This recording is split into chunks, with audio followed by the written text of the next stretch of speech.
Invitations are out, RSVP's coming in. Vincent, you're doing music. Okay, so I'm gonna do balloons and food. You're gonna do cake?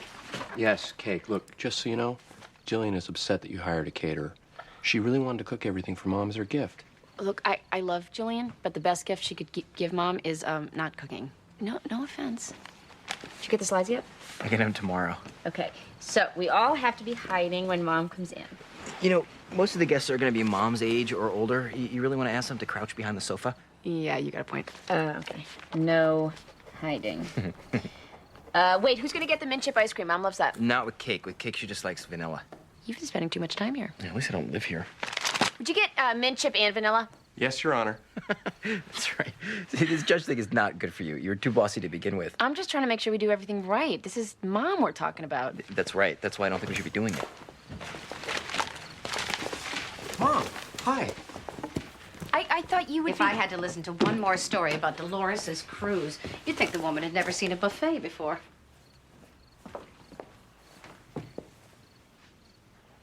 What are you doing here? Peter? Just leaving, actually. Night, Mom. No, hold on. I have something I want you to do for me. What is it? It's a living will. What? A living will. It just says I don't want any of you to go to any extra trouble keeping me alive if I should get hurt or sick. Extra trouble? Life support, artificial resuscitation, that sort of thing. You have to read, then sign at the bottom so that I know that you've comprehended it. Mom, are you feeling all right? Is anything... Oh, never better, actually. This is ridiculous. Well, maybe ridiculous to you, but it's my life and my death, if I so choose. Read it thoroughly, no skimming. That will be your present to me. And that's the last I want to hear about my birthday.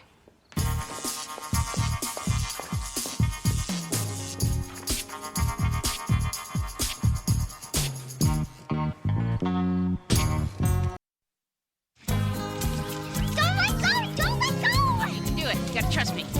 Mommy, I can't! All right. Okay, now don't stop. Paddle! Lauren! Lauren, you know how to ride a bike. You were just doing it. You gotta trust me on this one. I don't want to do this anymore. Maybe bike riding isn't my kind of thing. No, you wanted a two-wheeler for Christmas. You can't just change your mind. Why? Because it costs money. You could sell it. I'm sorry, sweetie. Bike riding is like swimming. It's not an optional thing. You gotta learn. Besides, it makes you feel good to learn new things. No, it doesn't. Lauren!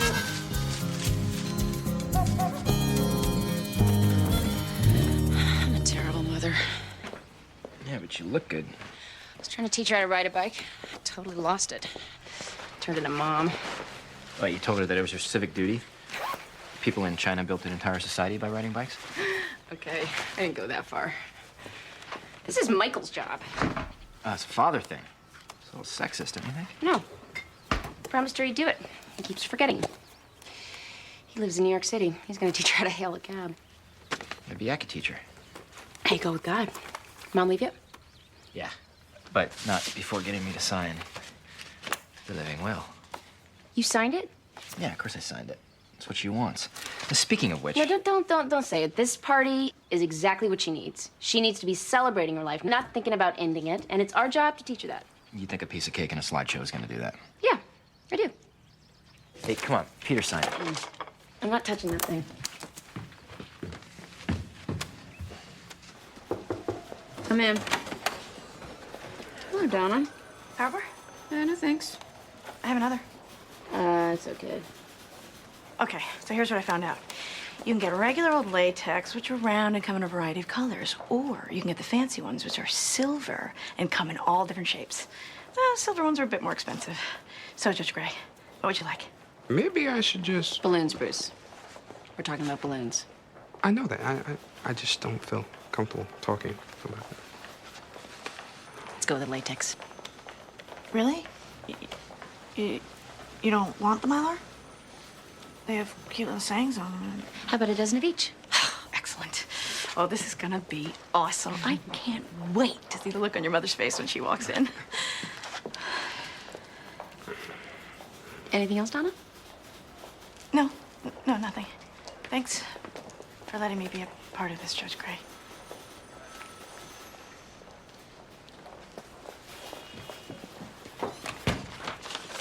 You're due back in court.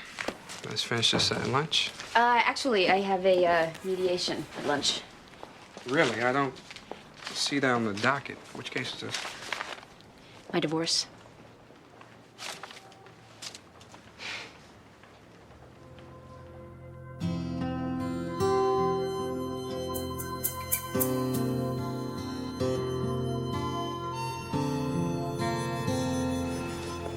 Your Honor, the defendant is charged with auto theft, vehicular homicide, and leaving the scene of an accident. This crime occurred when the defendant was 15. Mr. Thompson, you're a little late showing up. Yes, Mr. Thompson aged out of the system 4 years ago and is now 20. We're requesting that he be tried as an adult and asking that he be held pending the hearing. With all due respect, my client turned himself in as soon as he became aware of the charges.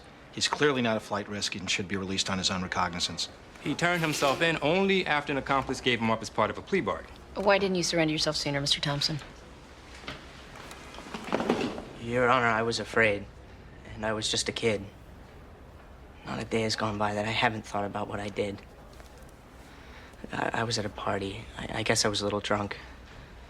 There's this guy, Carl, who said he knew how to hotwire cars. So we found this Jeep, and I started driving. Faster than I should have. I thought I hit something, but I didn't know what. I wasn't even really sure I had. And Carl said that we should ditch the car, and we did. The next day, it was on the news. Some guy got killed in a hit and run. I know that I should have come forward and told someone, but I didn't know what would happen to me. And I was scared. This is a good kid, Your Honor. He hadn't been in trouble before, and he certainly hasn't been since. He has a part-time job, he volunteers as a big brother, and he's on the dean's list at Harvard. I'm not impressed, Mr. Ross. It's a college, not a get-out-of-jail-free card.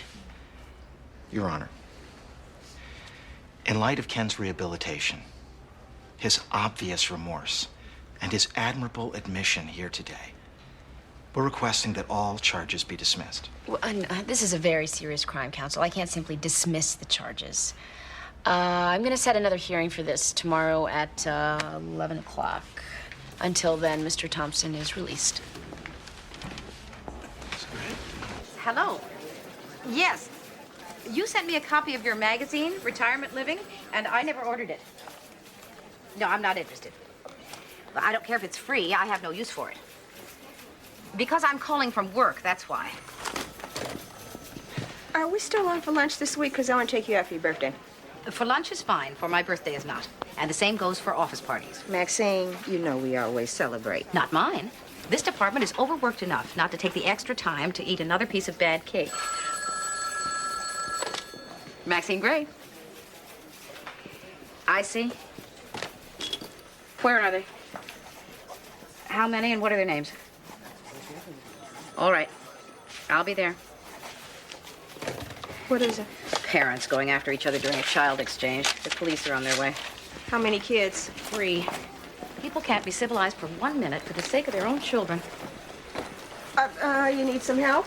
Yes. Stay here, and if you hear anything about a party for me tomorrow, squelch it.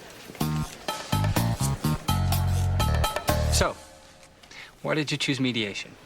We have a daughter. We don't want to end up hating each other. Yeah, we both want this to be as easy as possible. Good. Let's start with division of property. Now, have you gone over your assets, stocks, bonds, personal possessions? Gonna split everything we got together 50-50. Except for that pewter urinal that your Aunt Grace gave us. You mean the vase? Well, she says it's a vase, but you can't put flowers in it. You know you can. There was just no reason to. Well, I want you to have that forever. Thanks. What's happening with the marital home? We have an apartment in New York, which Amy moved out of with Lauren, and I'm still living there. Mm-hmm. And if he ever decided to move? We'll have to figure that out. Good. What about spousal support? I don't want it. Lauren lives with you full-time? Yes. All I'm really asking for is an increase in child support. And this has been agreed to as well? Not exactly. Well, I'm not making nearly as much as I was before, and without Michael's salary, it's hard. I just want Lauren to have whatever she needs. Okay. Obviously, this is another issue we'll explore further. Now, I'm assuming the custody arrangement is staying the same? Yes. Actually, I've thought I've thought about it, and I'd like to have more time with her. More time? You miss half of your scheduled days with Lauren as it is. Well, what is your current arrangement? He's supposed to take her every other weekend, but it usually ends up being closer to once a month. Well, I was hoping we could work out a more structured visitation agreement. Maybe alternate weeks. That's ridiculous. She has school. Well, it doesn't have to be that. I haven't really thought it out. No, you haven't. You can't just change around your daughter's living arrangements on a whim. I agree. So let's make it legal. Why are you doing this? Because, Amy, I miss her.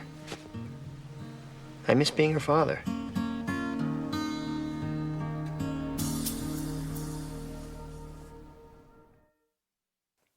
You're a moral coward. Your kids are ashamed of you. Because you have poisoned them against me. You always blame someone else. They see you sleeping with that piece of garbage. Hey, calm down. Go. Man-hating, screeching witch. Take a look at yourself. You're a sniveling worm of a man. Yeah, and you're a manipulative I bitch. can't believe you would do this in front of them. Like I started You it. did. They are not idiots. They can see it for themselves. Just shut the hell Knock up. it off. I'm Maxine Gray. I'm DCF. If you're taking these parents, do it, please. Don't take my mom. He started it. See, now do you see what she has done to them? I'm not leaving my baby. Mrs. Lawler, please. Mom, I want to go with Dad. No, you don't, Ted. No, you don't. Let's go. Bring your phony neck. My name is Maxine, and I'm a social worker. You must be Sally. They won't let us go with our mom. I know, sweetheart. I know you want to be with your mom right now, but I'm afraid you can't be for a little while. Why not? Well, your mom and dad are very angry at each other. But I'm going to take care of you until they work that out. How's that sound? But he always starts it. No, he doesn't. Listen. I know that this is not what you want to be doing, but we're going to make the best of it. I promise you. And I hope that that you can be with your parents again very soon. Are they getting arrested? The police just need to talk to them, that's all. Is anybody here hungry? Now, I can fix that right away. What are you hungry for? Popsicle. Popsicle. All right. We can find a popsicle. You got some things?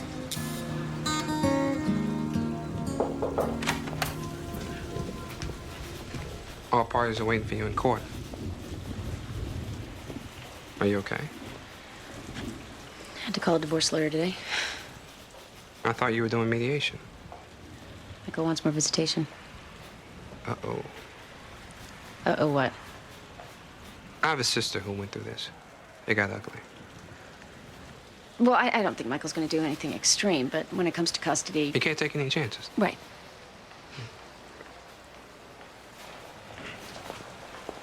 Your sister's case, how did it end up? You should just concentrate on your own situation.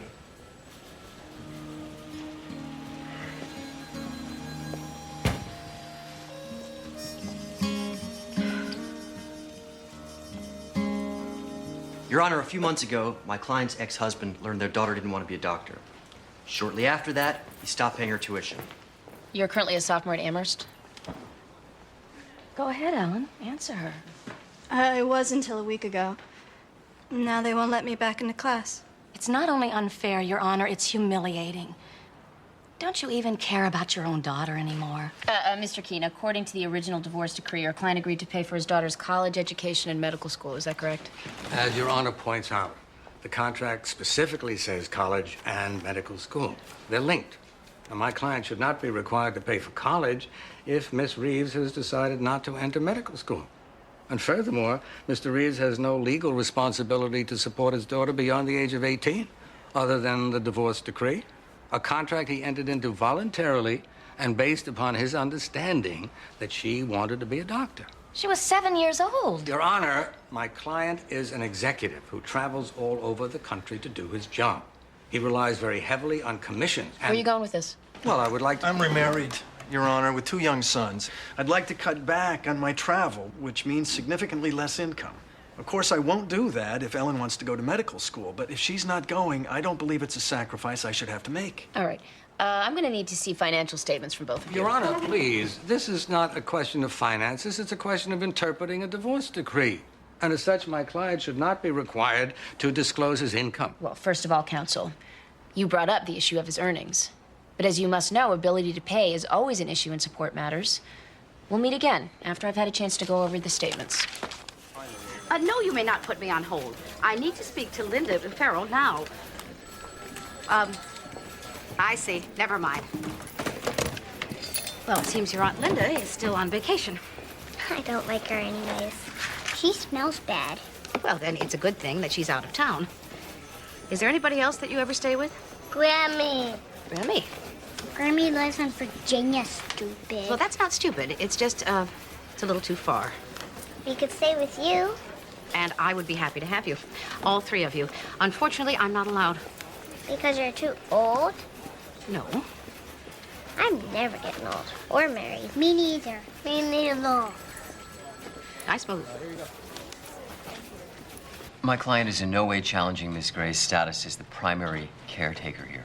In my experience, Roland, when a lawyer uses the term my client, it means he's going for the jugular. My client wants to spend more Roland, for God's sakes, use his name. Michael. They were married. My client wants to spend more time with his daughter. Well, he isn't using the time he has now. Well, that'll change. I'm working half days, and the rest of the time I check in from home. We'd like to reconsider summer break, holidays, and weekends. Weekends? What weekends? You get her all week. All weekends? 3 out of 4. In the summer.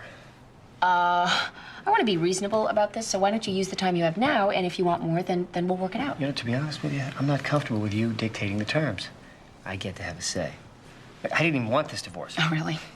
Well, you moved in with somebody a month after I left, so you adjusted pretty quickly. Can we all calm down here? And as I recall, one of your original complaints was that I paid too much attention to Lauren. Does that sound like a devoted father? Things are different now. My client wants joint custody. Joint physical custody? Michael, that is not at all what we discussed. My client wants more input on the minor's major life decisions. Education, healthcare, religious upbringing. You're an atheist. You don't have a religion. That's what atheist means, without a religion. It's not just a religion, it's everything. I'm letting her live with Letting her? I just want to be more involved in her life. We can talk about visitation. Otherwise, this meeting is over. In that case, we'll be moving for joint custody. In that case, my client and I will see you in court where I will be going for your jugular. I'll fight you, Michael. I was hoping it wouldn't be like this.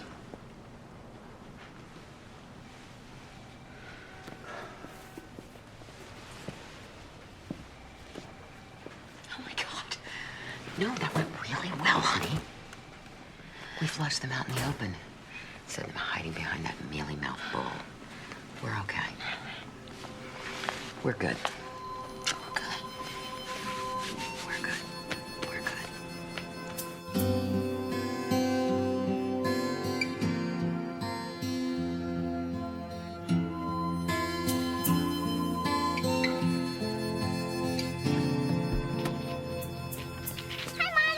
That's it. Don't look down. Just look straight. Look at that. What do you think of that? How'd you do that? I don't know. I don't know. We just kept trying. Oh, why didn't I think of that? I mean, she was going to learn eventually. It just happened to be with me. Well, you must have had some trick. No, I didn't. You just let go and she kept on riding? Yep. Like, the point is, she can ride. Look, Mommy, I can ride. I see. That's great. Uncle Vincent explained it better than you did. No, I didn't. I really didn't. Oh. No, it's all right. It's okay. I can't do anything. It's all right.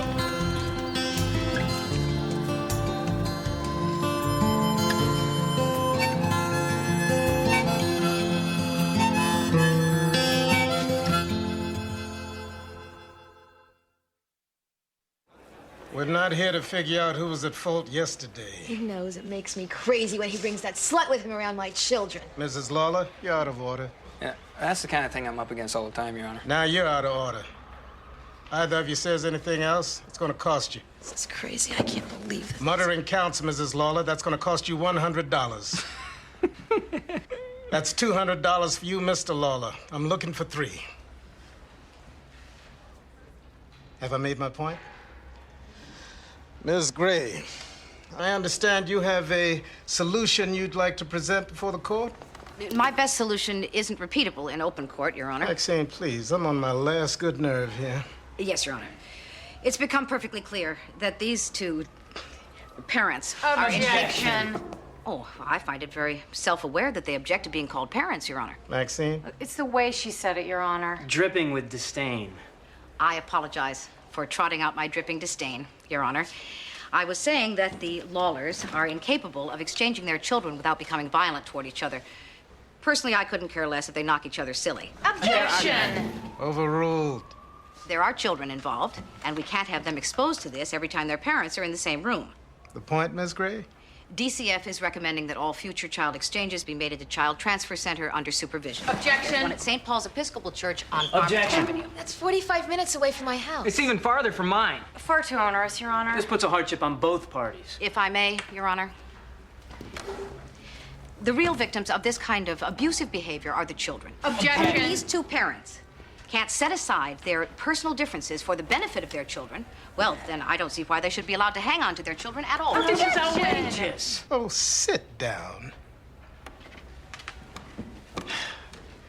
I am ordering these supervised transfers for 6 months, or until such time as you can demonstrate to the satisfaction of Ms. Maxine Gray that you can conduct these exchanges in a civilized manner. Your Honor, usually a caseworker would be assigned to this type of follow-up. But you have amply demonstrated how well you understand this case. You all have a good day.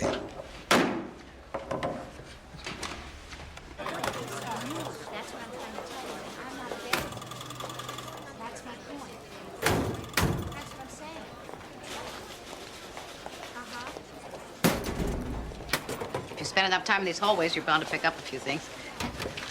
And a bag of chips and a candy bar is not lunch. Well, if it bothers you so much, don't watch. How'd it go this morning? He stuffed his face with bagels while he told me he would let Lauren live with me if I give up weekends, summers, and holidays. He wants joint custody. That bastard. This is not about Lauren. This is about Michael trying to control you. Well, he claims he wants to be a better father. Of course, he talks a good game. How'd you like Michael? Amy, he's trying to take your daughter away from you. Now, this is not the time to go soft. Well, Mom... Try and keep in mind that Michael has a talent for talking you out of your instincts. He does? And he insists on having his own way. Remember, he went on that 3-week camping trip when she was just an infant. Well, that was prearranged. Why are you defending him? Maybe I think he's good at heart. And I believe I can reach that part of him again. Amy, it's very hard to support you when you keep switching sides.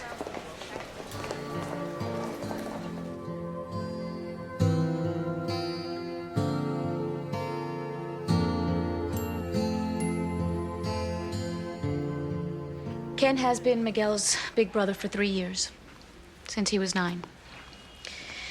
After Miguel's father died, he got into a lot of trouble. Smoking, alcohol, skipping school, stealing. Ken stopped all that. How is Miguel doing now? He goes to school, his grades are better. He doesn't get into trouble anymore because he has a role model. Like Ken. Thank you, Mrs. Lopez. Please don't take Ken away, Your Honor. Miguel needs him.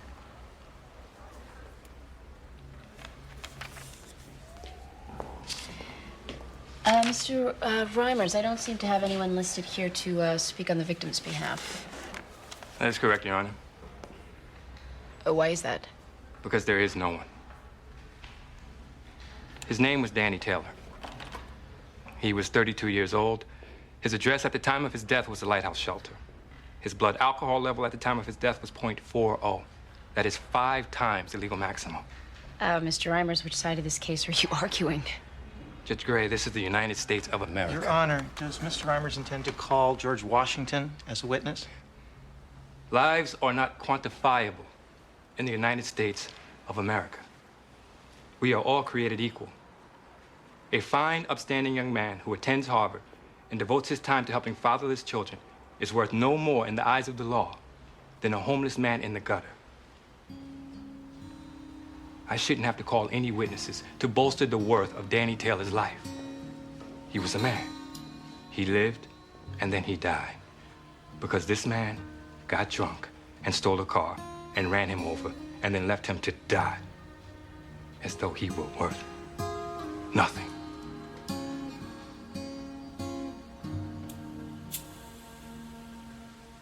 Dinner, Michael, without lawyers. Yeah, I was thinking Connolly's. Certainly. I can wait while you check your calendar. Did you look at any of the financial statements in the Reeves case? No, The last 2 years are identical. 8. Could we make it 9? Because then I could put Lauren to bed. You would still be able to take the 1107 back into the city. You mean comparable? I mean indistinguishable. Okay. Let's make it 8 then. Because you have to control everything, Mr. Anal Retentive. Wow, you can really multitask, can't you? I'm a mom. Let's dispense some justice. Mr. Reeves, did you win the lottery last year? No, Your Honor. Well, your financial statement for this year is identical in every regard to your statement for the preceding year. Your Honor, are you suggesting that my client is hiding something? Yes. Mr. Reeves sold all his stock holdings last year, as well as the car and several personal items. He took out a second mortgage on the house. I'm suggesting that your client is hiding the fact that he's financially unstable. I think he's hiding the fact that he's unemployed. Daddy?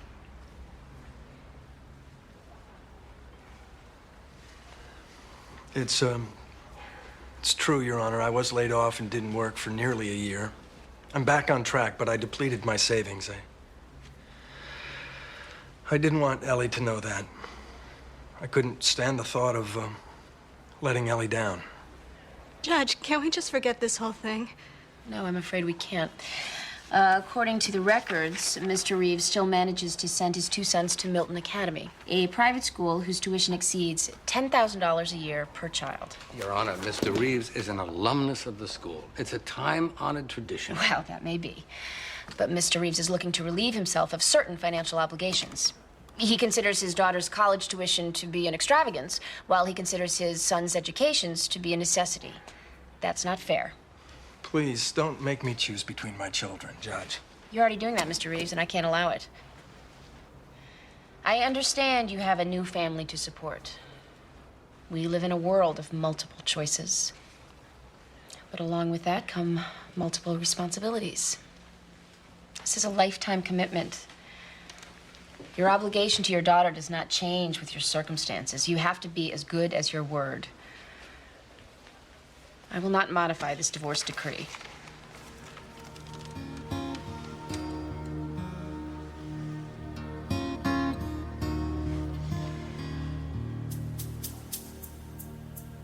When you said you wanted to see more of Lauren, what I heard was that you wanted to take her away. And I freaked out. And I'm sorry for that. Okay, good. Because I don't want to take her away, I mean. You want to be more involved in her life. And that's a good thing. That's all I'm saying. So if we can both agree to put Lauren first, then we can get through this. I just don't think it's good for her to be shuttled back and forth so much, that's all. A couple more weekends. And the holidays worry me because she's just started to adjust. So what if I took Easter and Christmas, you took 4th of July and Thanksgiving, and the rest we talk? Christmas. Oh, you hate Christmas, Michael. Yeah, still. It's like I pay out all this money, and I don't get to see the look on Lauren's face. So it's about money? Not at all. Except that, you know, I'm not going to be making what I'm making now forever. As you know, the turnover for currency traders is very high. Well, I've never asked for alimony. I'm not about to start now. No, there's the issue of child support. It's like Christmas. I pay out all this money, and I don't get the pleasure of seeing how it benefits Lauren. Well, child support is not about paying to make you feel better, Michael. Don't start moralizing, Amy. It's a legal issue. It's our daughter, and I'm not going to barter with you. Well, you will if a judge orders you to. Well, any judge worth her salt would reprimand you for attaching money to custody. Why are you doing this? Hey, you're the one who moved to Connecticut and cut her income. And now you want me to pay for it. So you're mad at me and you're taking it out on Lauren. Well, that is despicable. Not the issue. You know what? I really think it is. Listen, wait a minute. What are you doing? I don't want to see your face anymore. Amy!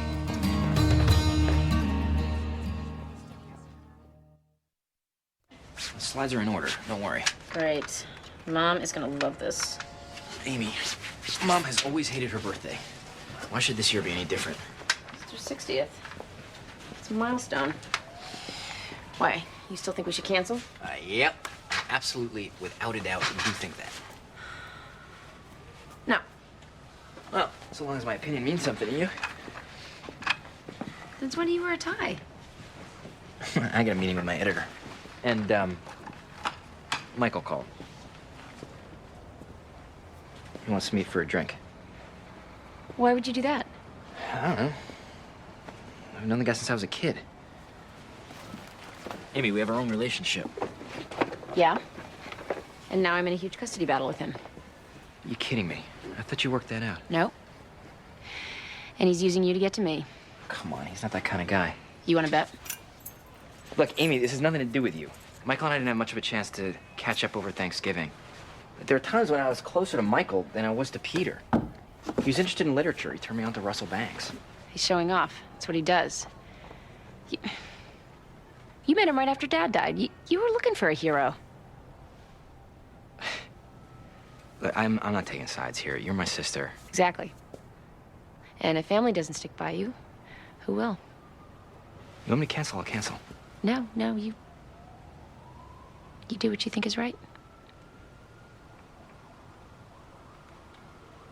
So I'm guessing you have plans for your birthday tonight. Yes, avoiding everyone.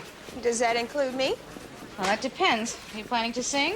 Well, I just want to take you out for a drink, and if you don't like it, I promise I will not make you stay for dinner. What kind of drinks? Flamin' Bahama Mamas. Okay. But I'm serious, Tanya. If you bring a present, I'm not even staying for the drink. 5 years ago, Ken Thompson did something he now regrets. We've heard a lot of testimony about what kind of a person Ken is. His academic accomplishments, his dedication as a big brother. And ever present in our minds is the fact that the victim was a man who did not contribute much to our society, a marginal citizen. During the 5 years since the accident, Mr. Thompson has turned from a reckless youth into a fine, upstanding young man. Perhaps too much of a fine, upstanding young man. Your Honor. In the past 5 years, Mr. Thompson has thrived. He hasn't looked back. He hasn't been in therapy. He has no addictions. He maintains relationships. In other words, he's come through this whole ordeal unscathed. This has been a very hard decision for me. It's a very seductive argument to let Mr. Thompson off the hook because his life is going in such a great direction. But I can't look forward. I have to look back to the last 5 years, during which every day Mr. Thompson decided that his future was more important than another man's life.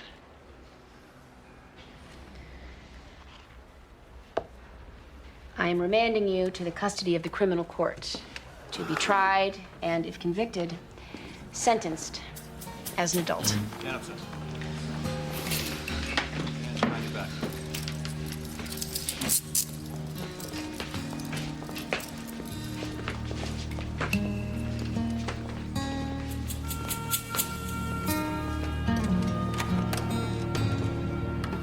You really ought to move to the city, but it's much more your scene. You gotta get out of Hartford. You haven't been there since they built the Rock and Roll. Seriously, if you're ready, I can help you find an apartment. You don't have to talk me into liking me, Michael. You got me today to let me drive your Porsche. Well, that was to impress your sister. I guess those days are over. Yeah, but things change. You guys are gonna get past this point. I hope so. I've always felt two rational people could work things out without it getting ugly, but I don't know, I guess that's what divorce is. Ugly. Yep. How's work?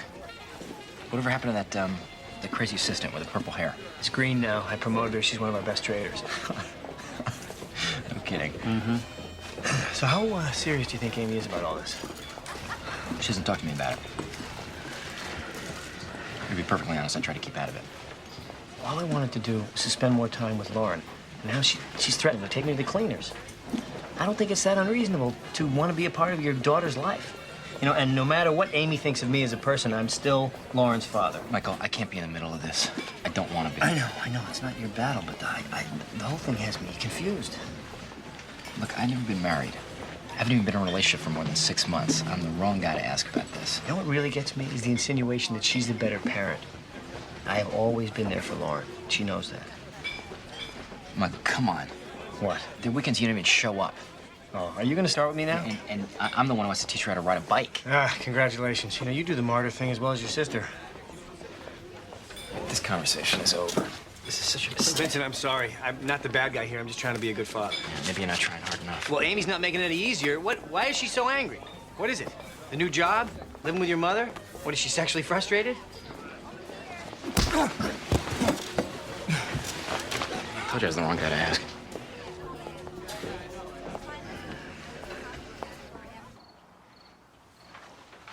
She could have called at least. Amy, she was completely clear with you. She didn't want a party. She ditched poor Tanya. Tanya seemed happy to me. Tanya was smashed on Bahama Mamas. Am I the only one who's shocked by her behavior? Yes. Hello. Well, looks like you won this one, Mom. I told you I didn't want a party. Max and Ruth Nielsen drove 3 hours to get here. Well, you must feel pretty bad putting them through that after I told you I didn't want a party. It's all right, Amy. It was a good party. Cut it out. Stop smearing happy jelly on everything. Amy, I'm sorry I ruined your plans for my birthday, but if it makes you feel any better, I did exactly as I wanted. You know, I put a lot of time into this damn party. I hired a caterer, and I had a slideshow, and I see you skulking out, Peter. Night, Mom. Happy birthday, Happy Maxine. birthday. Thank you. Why doesn't anyone in this family back me up on this? It was my birthday. Mom, that's where you got it wrong. Because some things, like a 60th birthday, are bigger than the person. We love you. We wanted to celebrate it with you. We had a right to do that. I'm tired. I'm going to bed. Good night.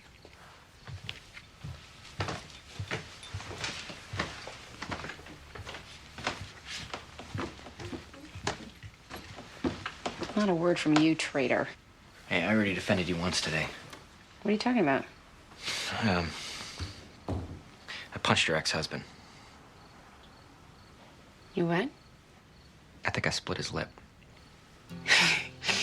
Vincent. I don't know what happened. I'm sorry. I mean, this is not going to be good for the custody thing. It's just he was so smug and he was mouthing off.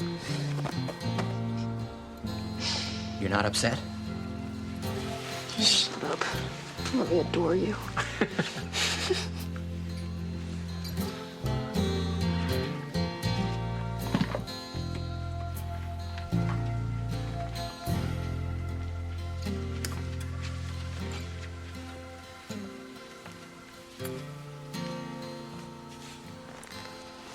I'm faking it. You can kiss me. You're supposed to be asleep. Is the party over? Yeah. The bike lives in the garage, okay? Okay. I can't wait to show Daddy that I can ride a bike. What do you think he'll say? I think he'll say, "That's my girl."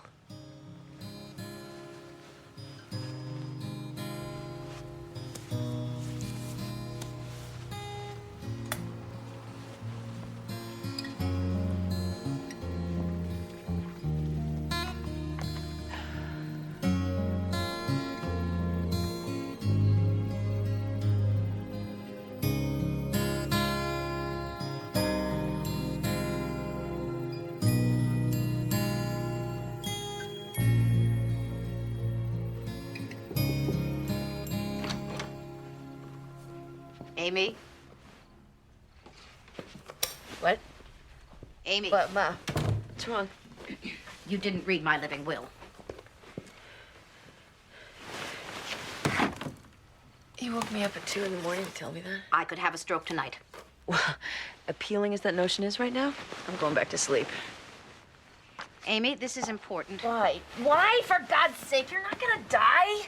We're all going to die. That's not the point. Then what is? I'm a judge. I know what a living will is. I don't have to read it. Yes, you do. Why? Because of tonight.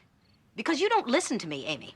Because if something happens to me, I want the doctors to do what I want them to do, and not what you think is best for me out of some misguided sense of love or loyalty or fear of loss.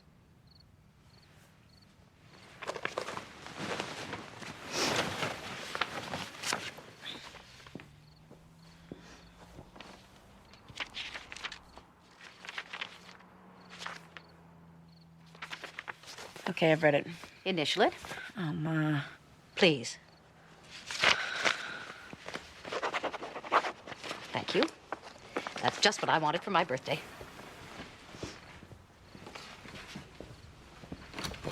Hey, Mom. Now can I have what I wanted for your birthday? Are guests involved? No guests.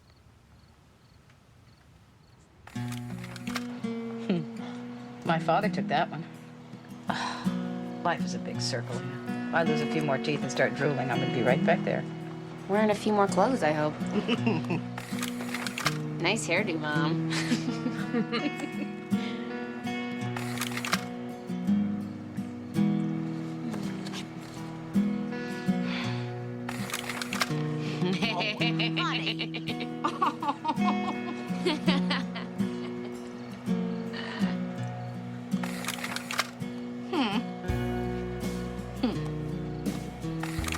Oh, Daddy. Young. Too young.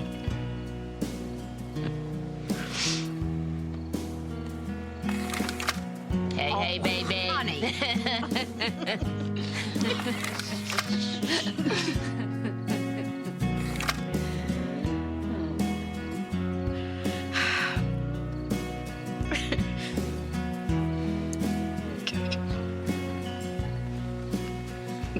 Happy birthday, Ma. Happy birthday to What else you got?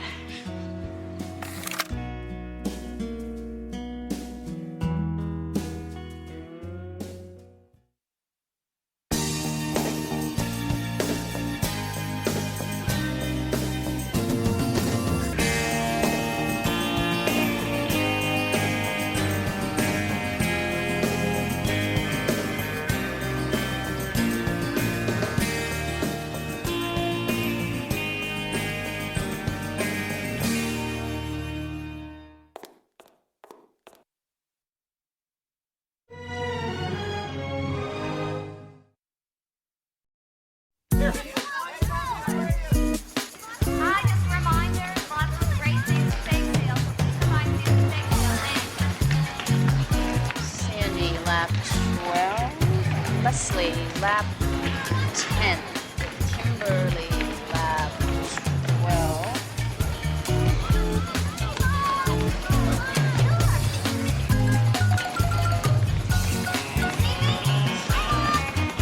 Shane, lap 13. McKenna, lap 12. I'm sorry, do you have a pencil? No, I'm sorry. Sandy, lap 14. I'm sorry, do you have a pencil? No, I'm sorry.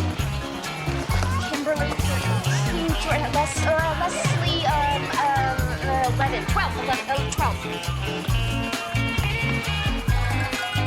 Creative use of materials. I could use someone like you in the carnival company. Oh, like me? No. Definitely not. Trust me. You don't want somebody like me. Thank you. Tom Gillette. Amy Gray. You a jogathon groupie, or does one of these belong to you? That one's mine. She's Lauren. She's pretty. No wonder my Zach is sticking so close. Little guy with freckles. So why wouldn't I want you on the carnival committee? Because I'm terrible at things like this. It's because they're having all the fun. Doesn't have to be like that. Yeah, sure it does. Come on, let's get in the race. I have to count. Besides, you don't want to race me. Why not? Because I'm good.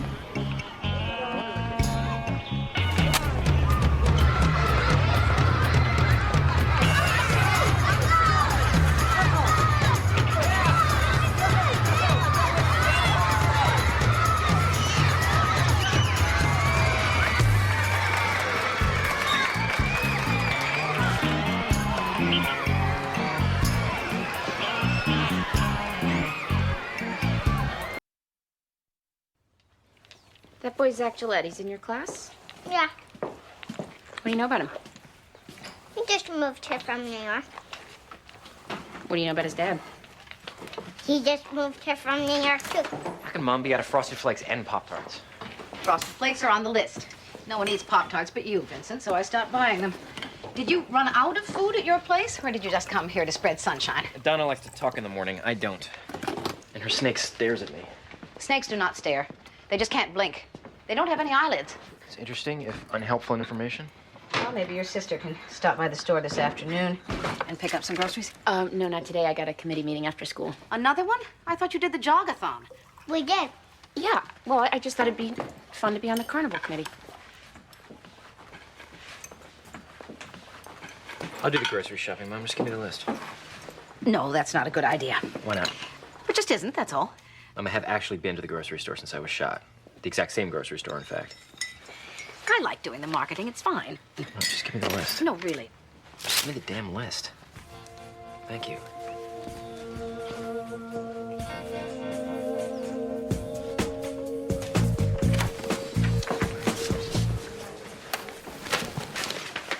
Sorry, I must have lost track of time.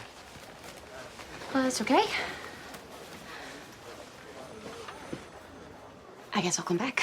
Thank you. It'll only be a minute. No, we're through. We are? Yeah, I'll call you later.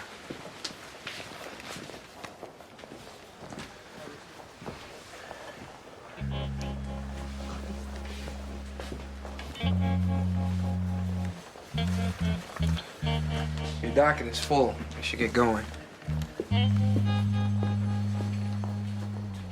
It's not all that complicated. I know why I'm depressed. They're rushing the publication of my book. Is that bad? It's going straight to paperback. But they're publishing it. I just expected this whole thing to feel different. You expected it to make you different. No. In our first session, we talked about your insomnia. Is that any better? Nope. And what about your temper? I'm just irritable all the time. Vincent, do you know anything about post-traumatic stress disorder? No, I don't. Well, sometimes following a violent event, like being shot, people tend to exhibit certain behaviors. I don't have a disorder. I'm just having trouble moving on. It's only been a couple of months. Look, I got in the way of a bullet. That's it. It's not like I nearly died. Anyway, Lisa's the one that should be affected. Lisa? The woman that I helped. You mean you saved? Don't try to turn me into a hero. Why, because heroes wouldn't be published in paperback? That's good. That's very funny. Have you talked to Lisa since the shooting? No. Why would I? Just a question. Nothing's ever just a question. Your Honor, the state has charged juvenile defendant Dylan Shepard with the offense of manslaughter. We ask that the complaint against Dylan Shepard be dismissed, Your Honor. The complaint should never have been issued. He shook his 5-month-old sister to death. We have his admission. And his mother's statement to investigators supports the complaint. He admitted shaking her, not to killing her. It was an accident, Your Honor. The autopsy report says that Molly Shepard died from massive intracranial bleeding and subdural and retinal hemorrhaging attributed to violent shaking. The death of Molly Shepard is a tragedy. It's a terrible tragedy. An accident for which Molly's parents have suffered, an accident for which young Dylan has suffered. With all due respect, Your Honor, bringing this case to trial benefits no one. The evidence is not sufficient, and the claim should be dismissed. Okay, Mrs. Shepard, I realize how painful this must be for you, but would you tell me exactly what happened?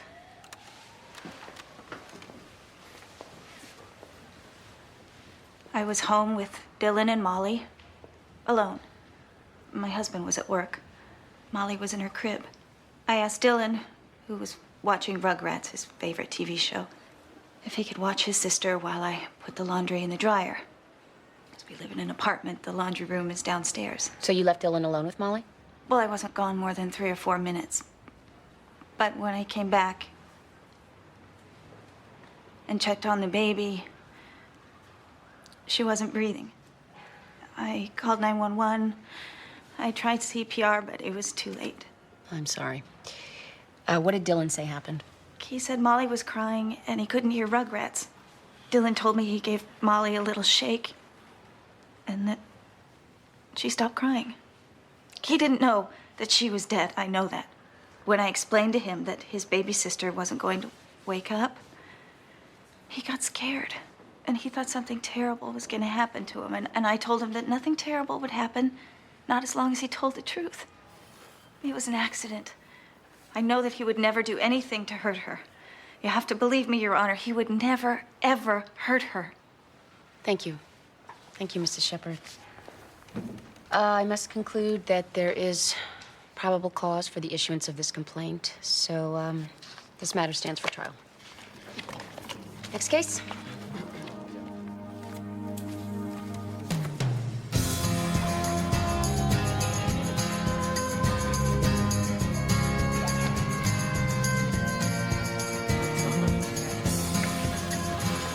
Vincent? Lisa, hey. You remember me? Of course. What are you doing here? Well, I could ask you the same thing. Except that I work here. Right. What do you do here? Oh, I'm a systems analyst. I interface with every department that shares the mainframe, and since we're also a major routing hub, basically I analyze systems. I'd like to know more. No, you wouldn't. How did you find me? The day of the accident, I peeked at the police report. Is that creepy? Sort of. You been okay? Yeah. No. No, me neither. Good. I mean, you know. No, yeah, I know. Do you want to get together and talk about how not okay we are? Yes, I'd like that. Great. Jody, this is Miss Gray from the DCF. She'd like to talk to you. Hi, Jody. You probably don't remember me. It's been almost a year. You took me away from home, said I couldn't live there anymore. Well, it was more complicated than that, but fair enough. I retired after that. Well, more of a break, really. I thought maybe we could catch up, if that's all right.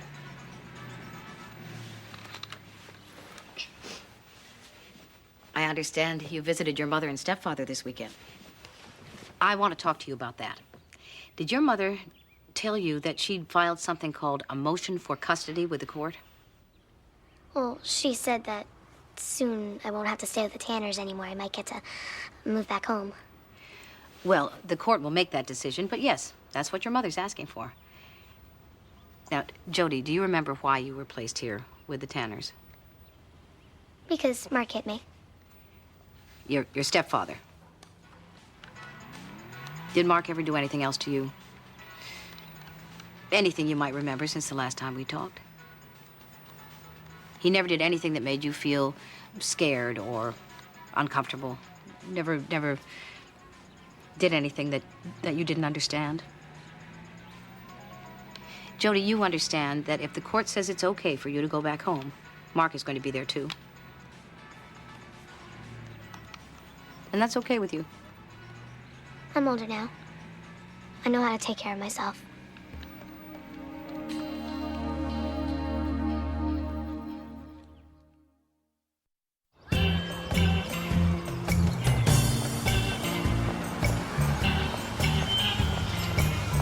Hey, Hi. I heard you joined the carnival committee.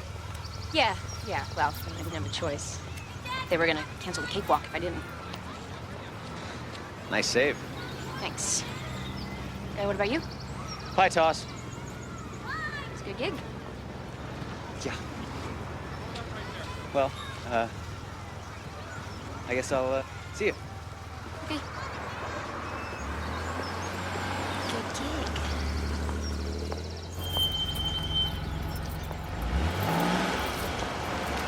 You know, I was thinking, you're doing cakes, I'm doing pies. Maybe we should get together and try out some desserts this weekend. Unless you're married or seeing someone, then it'd probably be a bad idea. No. No, it would not be a bad idea. I would like that. You would? Yeah. Well, great. I'll call you then. If time melts like icicles, I guess that makes love soft. But it's a funny feeling comes whispering. It's a funny feeling.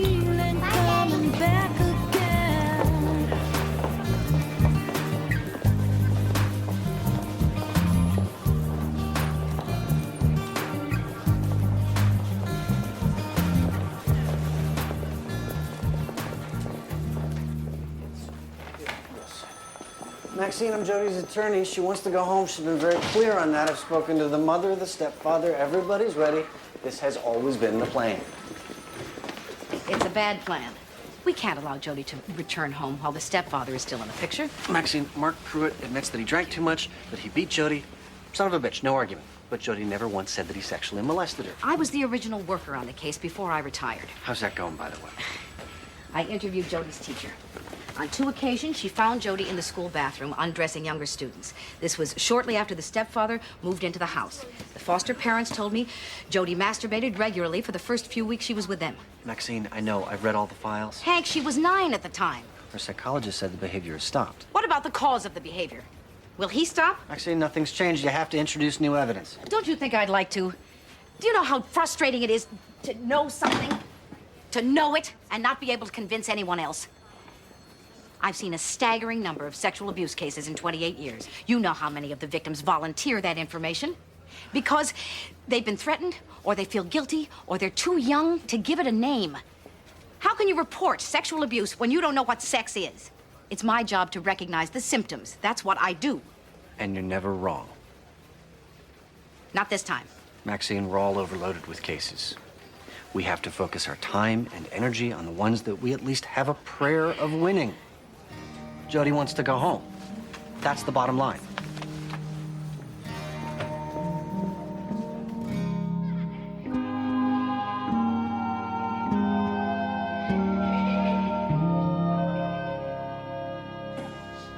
When a young child is violently shaken and the unsupported head is whiplashed back and forth, the brain literally ricochets around inside the skull. That's why we try to warn people. 3 shakes is all it takes. Dr. Sackman, based on your evaluation of the evidence, were the injuries inflicted on Molly Shepard consistent with shaken baby syndrome? Objection, Your Honor. Overruled. Yes, they were. In your medical opinion, then, Doctor, could an 8-year-old cause this kind of injury? It would take effort, but yes. Could you be a little bit more specific, Doctor?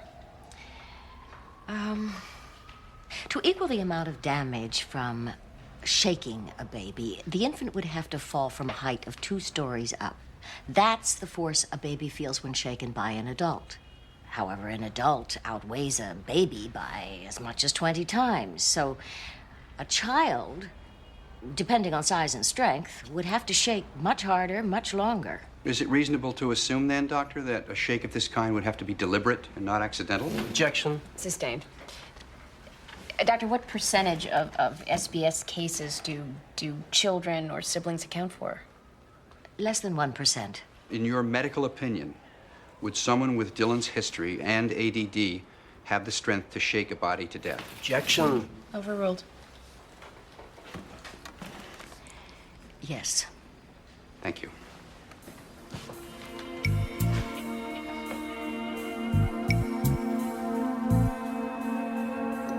This is nice. Yeah, I figured you could use a home-cooked meal. Probably eat out all the time. Not really. I'm uncomfortable in restaurants. Me too. Oh, all public places, really. I can't take loud movies these days. Noise in general just makes me crazy. Oh, anything violent's out of the question. Are you afraid of tuna? No, I'm good with mushy food. Oh, really? Oh, yeah, the guy kind of choked me. He did some damage to my trachea, so it's hard to swallow. You having trouble sleeping? And when I do fall asleep, I have these terrible nightmares. I keep feeling like I should be getting past it. Everybody else has moved on. I haven't. I dream about you, too. I mean about you saving me. Well, I was just in the wrong place at the right time. I think if I'd seen that he had a gun, I probably would have run. But you didn't. You saved my life, Vincent. And I'll never forget that. How could I? Sorry Mark isn't here. He just ran out to pick up some paint. We want the room ready for Jody when she gets home. Yellow's her favorite color. Mrs. Pruitt, I'm not going to beat around the bush. I would like you to consider withdrawing your motion for custody. I think it would be a serious mistake for Jody to live with you and your husband. Jody's my daughter. She belongs with us, with the new baby. Us and foster family. Your daughter belongs where she's safe. She belongs where your husband can no longer molest her. We've been over this. Yes, we have. And Jody needs your help. I need your help. Please, you must be aware that things happened. Perhaps Jody said something. How dare you? How dare you suggest I'd allow something like that to happen to my own child? That my husband... Denise, it's okay.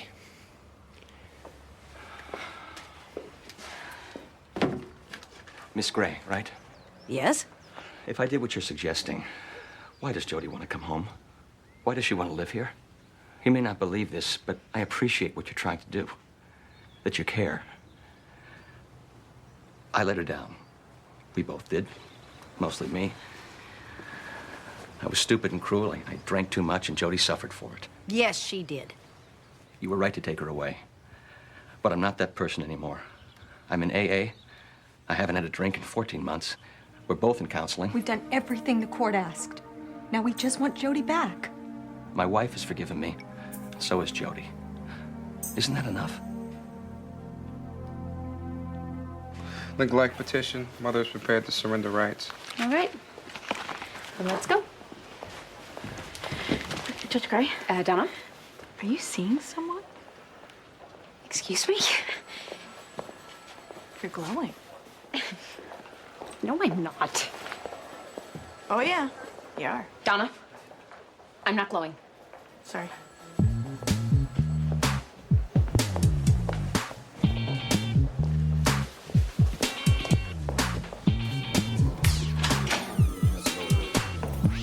All rise for the Honorable Amy Madison Gray. Be seated. All right. Let's begin. Counsel?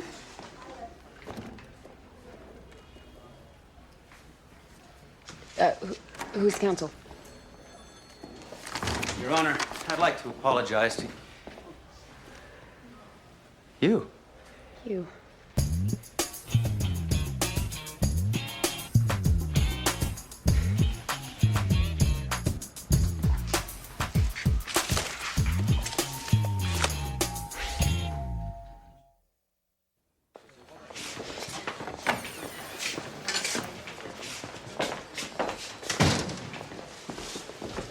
You didn't tell me you were a lawyer.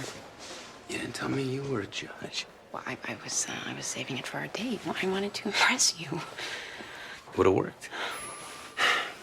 About that, are we still on for this weekend? No.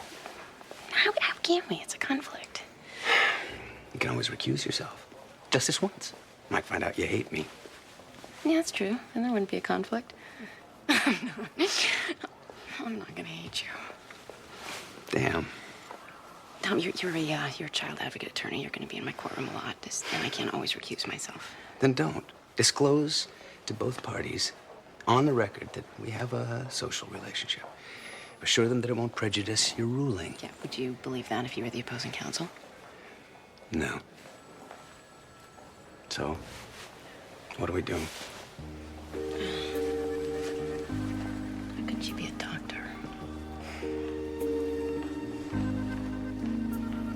Miss Gray, have you read the entire case status report that was prepared for this court? Yes, I have. And what are your opinions concerning reunification? Is it in Jody's best interest? No, it's my opinion that Jody's stepfather, Mark Pruitt, has sexually molested her. Objection. And will do so again if we fail in our duty to protect her. Your Honor, there's already been an abuse trial where these issues were raised. Nothing came of them. Miss Gray, it should come as no surprise to you that you're not the only one who has read the case status report. No, Your Honor. Yes, well, it clearly states that the young girl has repeatedly denied that she was ever sexually molested by Mr. Pruitt. When I first met Jody, she also denied that Mr. Pruitt was beating her repeatedly with a belt. She was not telling the truth. I recognized this because I could see the welts and bruises, the physical scars. It was not until Mr. Pruitt admitted what he had done that Jody felt secure enough not to lie. Sexual abuse also leaves scars. They may not be physical, they may be more difficult to see. But they're there if you know where to look, and Jody Larson has them. So you're referring to the incidents of disruptive behavior, masturbation, the fondling of younger schoolmates. That is correct. 38% of all of the women in this country are sexually molested in childhood. That's more than 1 in 3. Most of them go for years without telling anyone because they are afraid or ashamed or have blocked the memory completely. I don't believe that children should be made to suffer because they're afraid to tell the truth. Well, this court appreciates your concern for children, Miss Gray. I asked Jody if she was afraid that her stepfather would hurt her again. She said, "I'm older now. I know how to take care of myself." This is a 10-year-old girl. 10-year-old children cannot take care of themselves. They need their parents. But if their parents betray them, they need us. Your Honor.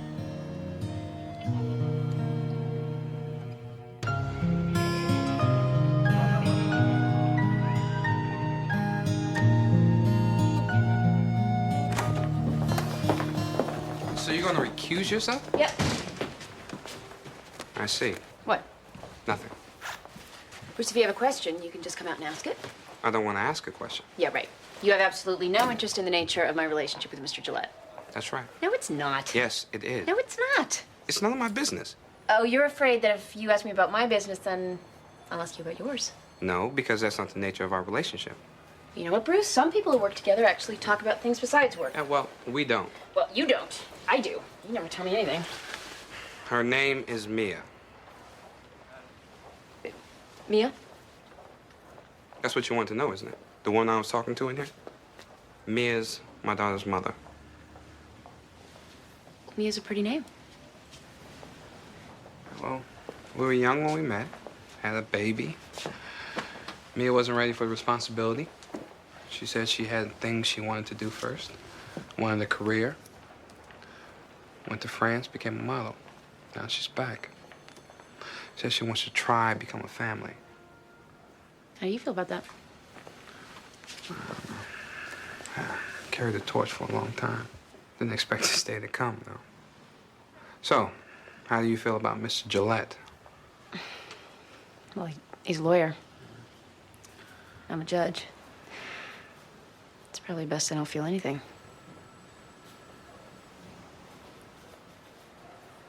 Doesn't really help to talk, does it? It's Lisa again. I know you're busy. I just wanted to say that I'll return the favor and make you lunch next time. Call me. In case you've lost my number, it's 555-0176. Talk to you soon, I hope. And Vincent, well, never mind. Call me. My mom was making dinner and doing the laundry. I was watching Rugrats, my favorite TV show. My mom asked me to watch my sister Molly while she put the laundry in the dryer. Molly was crying. I was trying to watch TV. I asked her to be quiet. She wouldn't be quiet. So I shook her. Where was your sister, Dylan, when you shook her? In her crib. And how did you shake her? Can you show me?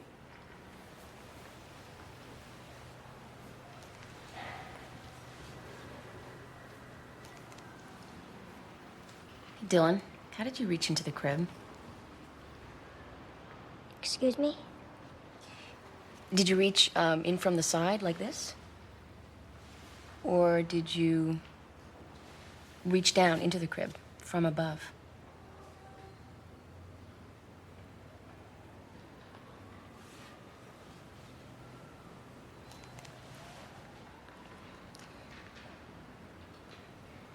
My mom asked me to watch my sister Molly while she put the laundry in the dryer. Molly was crying. I was trying to watch TV. I asked her to be quiet. She wouldn't be quiet. So I shook her in the crib. Right, you said that. But you're just a boy and you're not that tall, so I'm just trying to get a picture. Did you reach in from the side or did you stand up on something and reach down from above? I forgot. You forgot?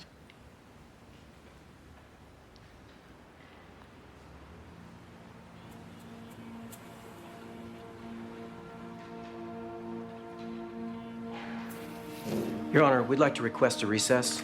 Yeah, This court's in recess until tomorrow morning. Counsel, I'd like to see you in my chambers. You're gonna try and tell me that boy hasn't been coached. That's his story, Your Honor. It is totally consistent with the statement he made to the police. Consistent? Yeah, I've read this. It's verbatim.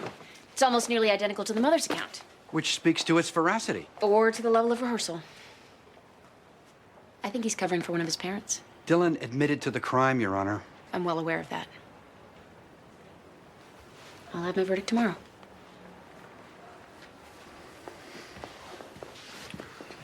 So what are you gonna do? Even if one of the parents did do it, it's not like they're gonna confess.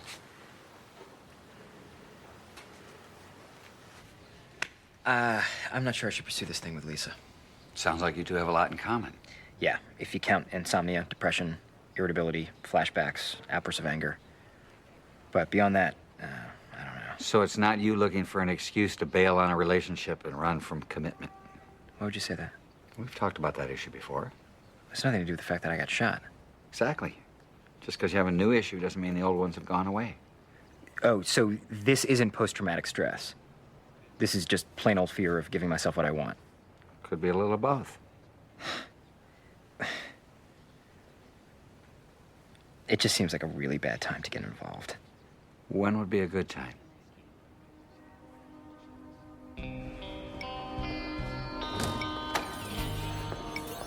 All rise. Be seated. Ladies and gentlemen, it has never been the purpose of this trial to determine whether Jody Larson has been a victim of sexual abuse. It is the duty of this court, rather, to rule on whether or not Mr. and Mrs. Pruitt have completed the specific steps necessary to earn the custody of their child. Now, that being said, accusations of sexual abuse are not something that I or this court take lightly. And for that reason, I have carefully reviewed the testimony presented by Jody's psychologists, teachers, foster parents, and transcripts of interviews with Jody supplied by her attorney, Mr. Leary. I found nothing I believe to be of substance to support the views and opinions expressed earlier by Ms. Gray. It is therefore my finding that Mark and Denise Pruitt have satisfactorily completed all specific steps assigned by this court. I hereby grant revocation, Mrs. Pruitt. Ms. Gray, please make arrangements to have the child returned to her mother no later than the end of today. Thank you. That's all.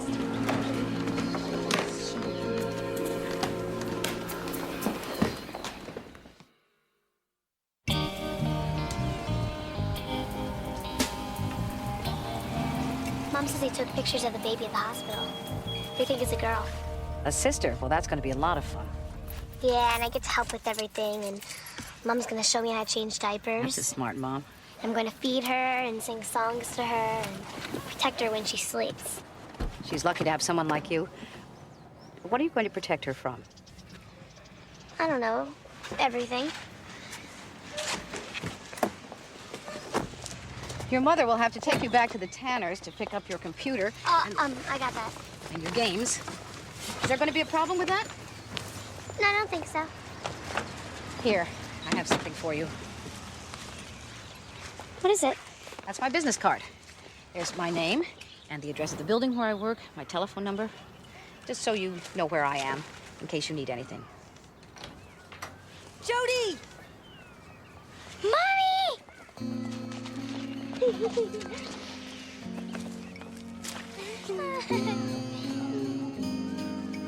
I must admit, I am troubled by some evidence in this case. I have heard the confession of a child to a crime that I have trouble believing a child could physically commit. Yet, in the absence of any other evidence or explanation, I have no other choice but to take him at his word. Now, given the violent nature of this offense, particularly the degree of force required for an 8-year-old to commit such an act, I cannot adopt defense counsel's argument that Dylan be found guilty of a lesser charge. Therefore, Dylan Shepard will be committed to DCF with his initial placement at Long Lane until such time that he reaches adulthood. Your Honor. Mom? Wait! You can't take Dylan away. Well, I'm sorry, Mrs. Shepard. No, I came here because I thought you would throw the case out. Excuse me? Mrs. Shepard. An 8-year-old boy I thought a juvenile judge would be sympathetic. It was wrong of me. I know, it was stupid. It was stupid and desperate. But I got scared and I panicked. Mrs. Shepard, perhaps? I never meant to hurt Molly. You have to believe me, Your Honor. She was my baby. And she wouldn't stop crying. I tried everything. I fed her, I changed her, I sang to her, and nothing helped.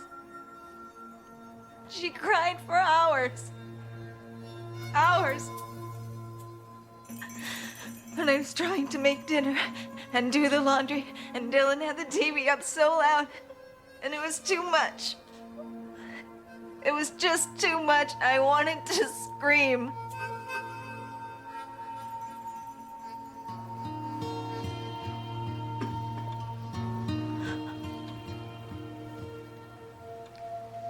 And I shook her. It all happened so quickly.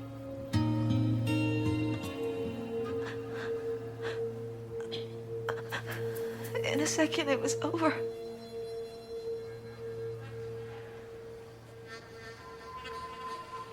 It was over.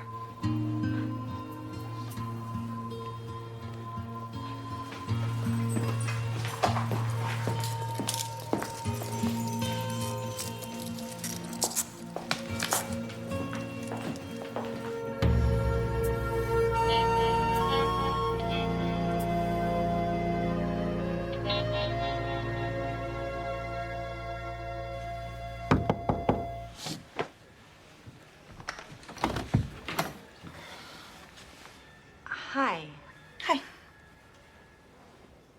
Can I help you? Is Vincent home? Who shall I say is calling? I'm Lisa. Vincent, it's Lisa! I'm Donna. Vincent's roommate. Oh. We're just roommates. I'm married. Oh. Hey, Lisa. What are you doing here? I could ask you the same thing. Except that I live here.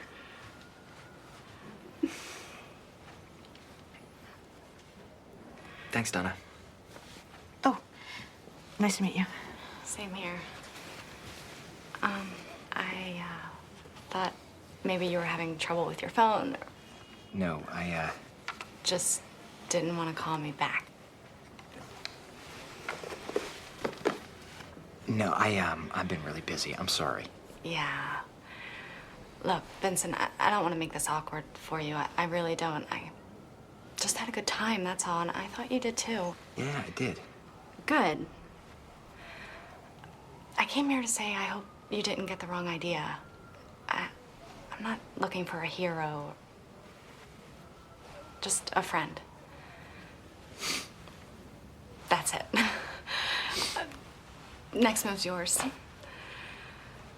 Good night. Vincent, carpe diem. Shut up. Butt out, Donna. Lisa! Not so fast. Just talk to her.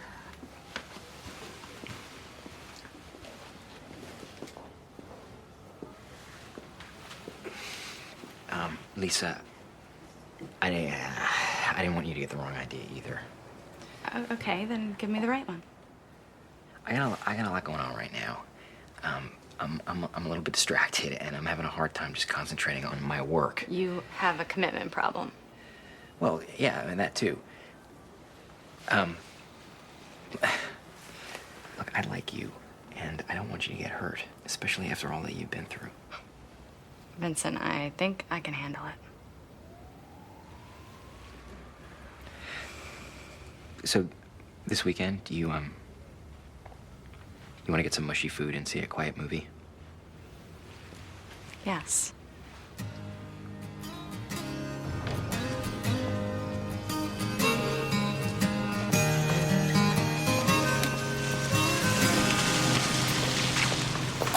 Amy? Tom. Don't worry, I'm not stalking you. I heard what you said, and I respect your decision and your integrity. Oh, really? I think I might be an idiot. You're just being a good judge. We could use more of those. Thank you. It's just that, well, I really like you. And I'm sorry that we're never gonna get to see if that feeling might have led somewhere. I know. Done. Good night. Oh, Jody. What a nice surprise. I didn't hear you come in. Well, where are my manners? Come and sit down, and we can talk. How would that be?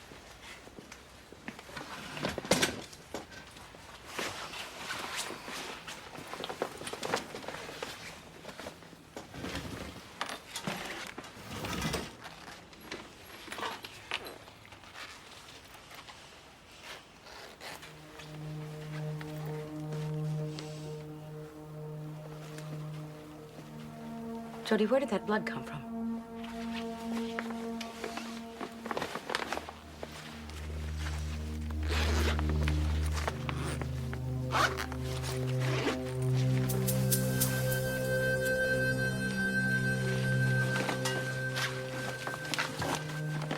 Where did you get that? Mr. and Mrs. Tanner had it. Your foster family? It was in their closet, in a box. How did you get here, sweetie? Did your parents bring you here? My mom went to the store to buy hamburgers for dinner. She said I should stay home and rest. What about your stepfather? Was Mark at home with you? He came into my room and I was laying down. He said he was glad that I came home. He missed me. He looked at me that way. I knew it wouldn't be any different. Not for me. And not for my sister.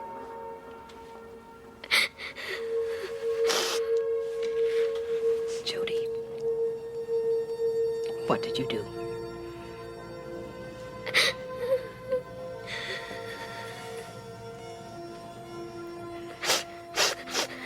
I shot him.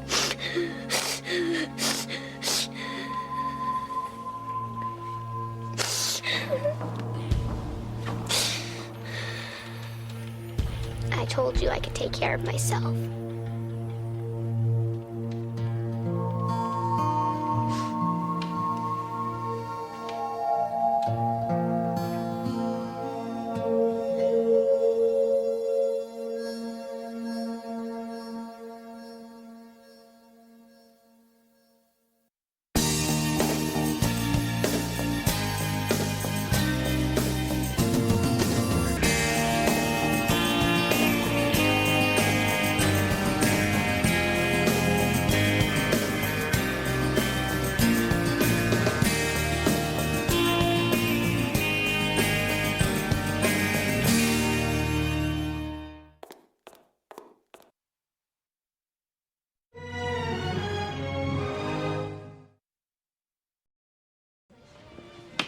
Get him a travel book.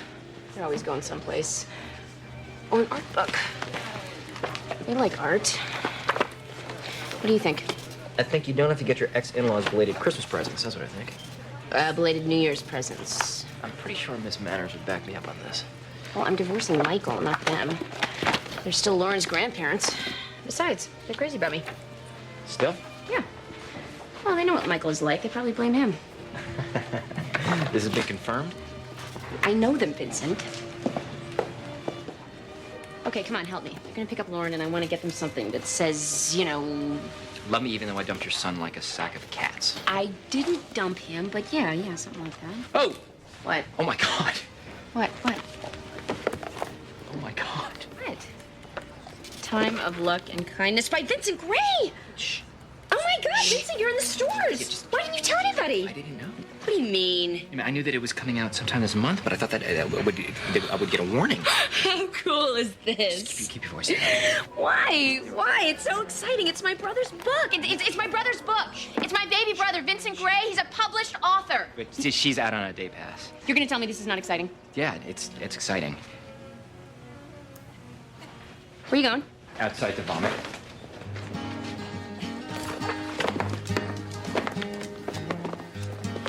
Time of luck and kindness. Time of luck and kindness. Right here. It's a great. Check it out. When my client found out that her ex-husband had applied for passports in their children's names and discovered a credit card receipt for 3 one-way air tickets to Tübingen with an open departure date, she naturally became concerned that he planned to abduct the children. Your Honor, there is no foundation for believing that my client planned or plans to abduct his own children. He planned to take the children on a visit to their grandparents in Germany after obtaining his ex-wife's consent. Ms. Benedict, did you have prior knowledge of these plans? No, Your Honor. Not at all. I happened to discover his plans on my own. You searched his coat pockets. Okay, well, shall we set that aside for a moment? Mr. Gelman, are you prepared to offer an explanation for your client's behavior? And where is Mr. Heckling, by the way? He's en route, Your Honor. As I understand it, my client obtained the airline tickets after seeing them offered at a deep discount on a travel website. And why would he do that if he hadn't talked to his former wife? His mother is ill, Your Honor. He wanted to be prepared in the sudden worsening His mother is as healthy as a horse, Your Honor. She's too mean to die. I hate to say this, Your Honor, but I think what we're dealing with here is a plaintiff who's nothing more or less than a common bigot. Objection. An individual whose unreasoned hatred for an ethnic group, an entire people, in this case the German people, has utterly eclipsed such reason as she might ordinarily possess. That is completely untrue. Mr. Gelman, on what basis do you accuse Miss Benedict of these anti-German feelings? During the course of their marriage, Your Honor, the plaintiff habitually remarked, as my client Gunther Heckling fastened his shoelaces, that he, quote, tied his shoes in little Nazis. That was a joke. A joke. Sorry. Well, I don't really see what this has to do with... Okay. He's a Nazi. He is. Miss Benedict. No, he used to be a normal person, but something happened. I mean, the guy hosts his own Leni Riefenstahl Film Festival every year. He has a big brass eagle on his belt, for God's sakes. I put it to you that you are a common crowd hater. Oh, that's ridiculous. Objection. Your bigotry is at the root of this All right, clumsy everybody, attempt- that's enough. This is a custody hearing. It's not an open forum on cultural prejudice. Mr. Gelman, it would be helpful if we could hear your client's voice in this matter. I spoke to him less than an hour ago, Your Honor. He said he might be a little late. Oh, my God. He's never late. He's German. Your Honor. That stinking Nazi creep. Your Honor. Miss Benedict, your comments are undermining your credibility. That damn goose-stepping, square-headed Hun bastard. He's taken my baby. I recommend issuing a warrant for Mr. Heckling's arrest. For what? Missing a court date? He's not even legally obligated to be here. Still, Mr. Gelman, the sooner you produce your client, the better. That won't be a problem, Your Honor. Good. We're in recess until then.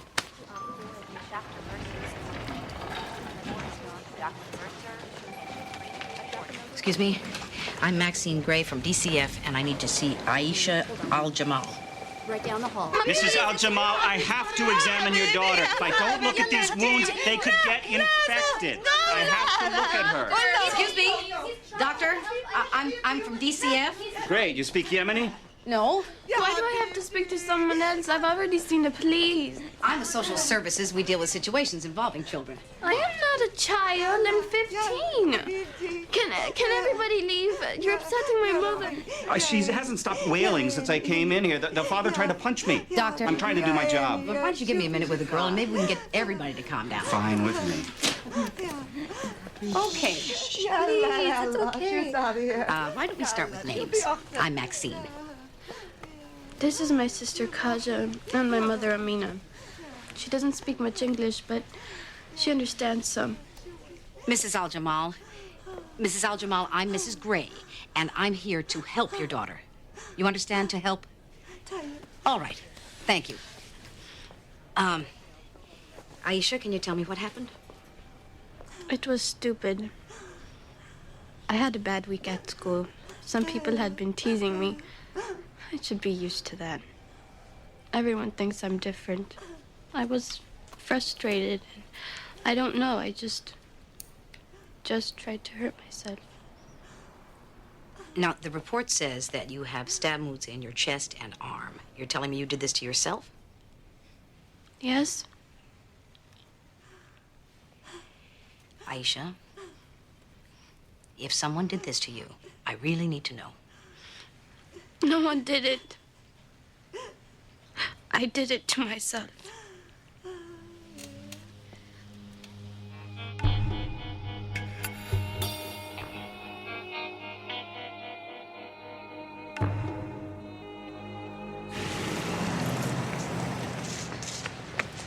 Please, wait. Yes? My father would probably not approve of me speaking to you, but I need to know what you're going to do. Your sister Aisha is a juvenile. Unless I'm satisfied that she won't be attacked again, and she was attacked, I'll apply for an order of temporary custody so that she can be protected. If it were true what you say, she's in no danger. But not now. It has been proven she's a virgin. You're going to have to be clearer than that. Somehow, word got around the Yemenite community she had been with a man. That she was no longer a virgin. She was examined this morning by clerical authorities. She is a virgin. She has a signed certificate. Are you saying that your sister was attacked by someone who thought that she was no longer a virgin? No. But when Aisha heard the rumor, she believed she had destroyed our good name, our family honor. She must have become hysterical, as she says. And in this state, she did violence upon herself. Needlessly. I intend to talk with your parents. I'm sure they'll help clear things up. It is best for you to leave us all alone. I'm afraid I can't do that.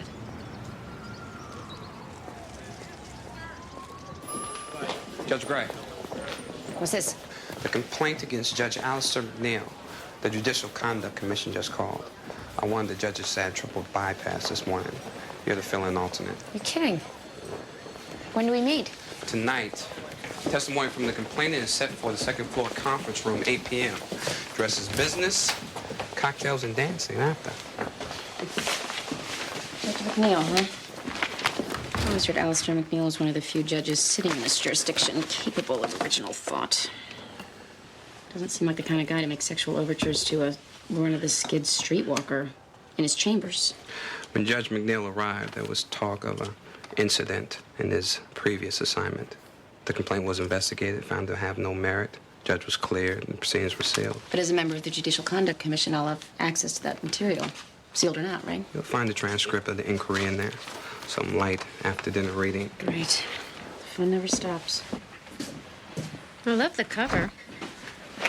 What is it exactly? It's, abstract. Can't believe your book just shows up like that. Where's the fanfare? That's the way it is with fiction. They only promote the big books. I used to send it to Oprah. Seriously, Vincent. People listen to her. It's a small book by a guy nobody's ever heard of. That's the way it works. You hope for good reviews, word of mouth. Title's confusing. What does it mean? It's from a poem by a guy named Rumi. Yeah, but what does it mean? It's about moral relativism. Huh. That sounds good.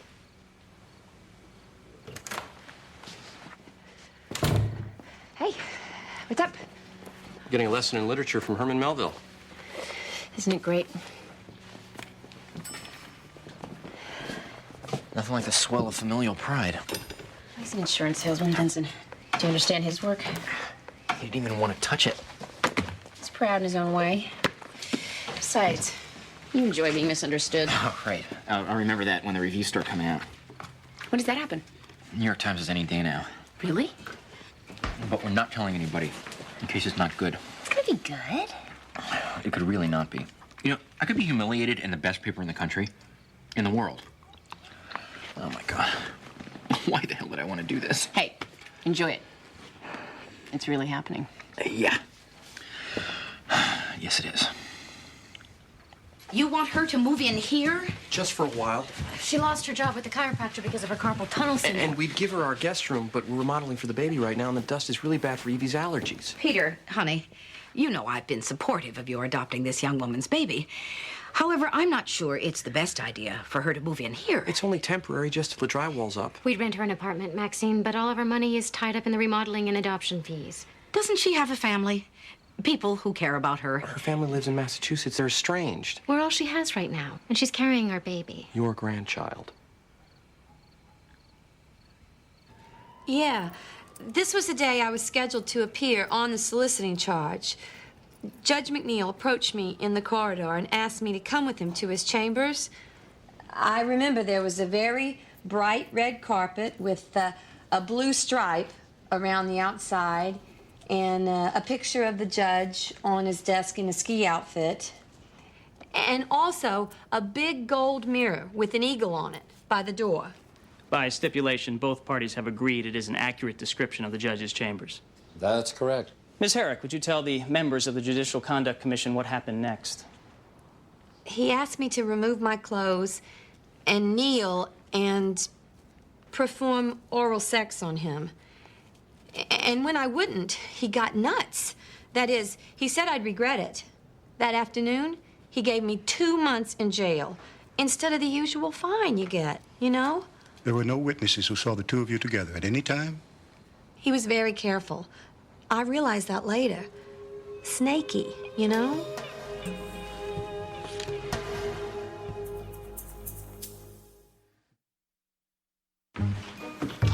I think you'll like this room. It's my favorite room in the house. It gets afternoon sun. Okay. And it's got its own bathroom. So you'll have plenty of privacy. And, Mom's a wonderful cook. When I'm not waxing the floors. I hope you like cable TV. Cool.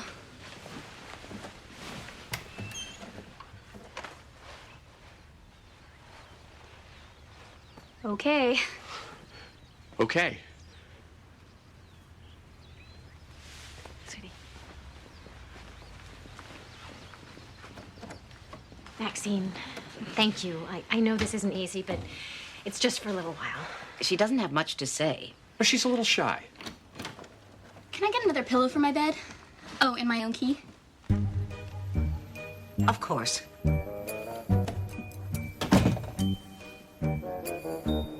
Lauren?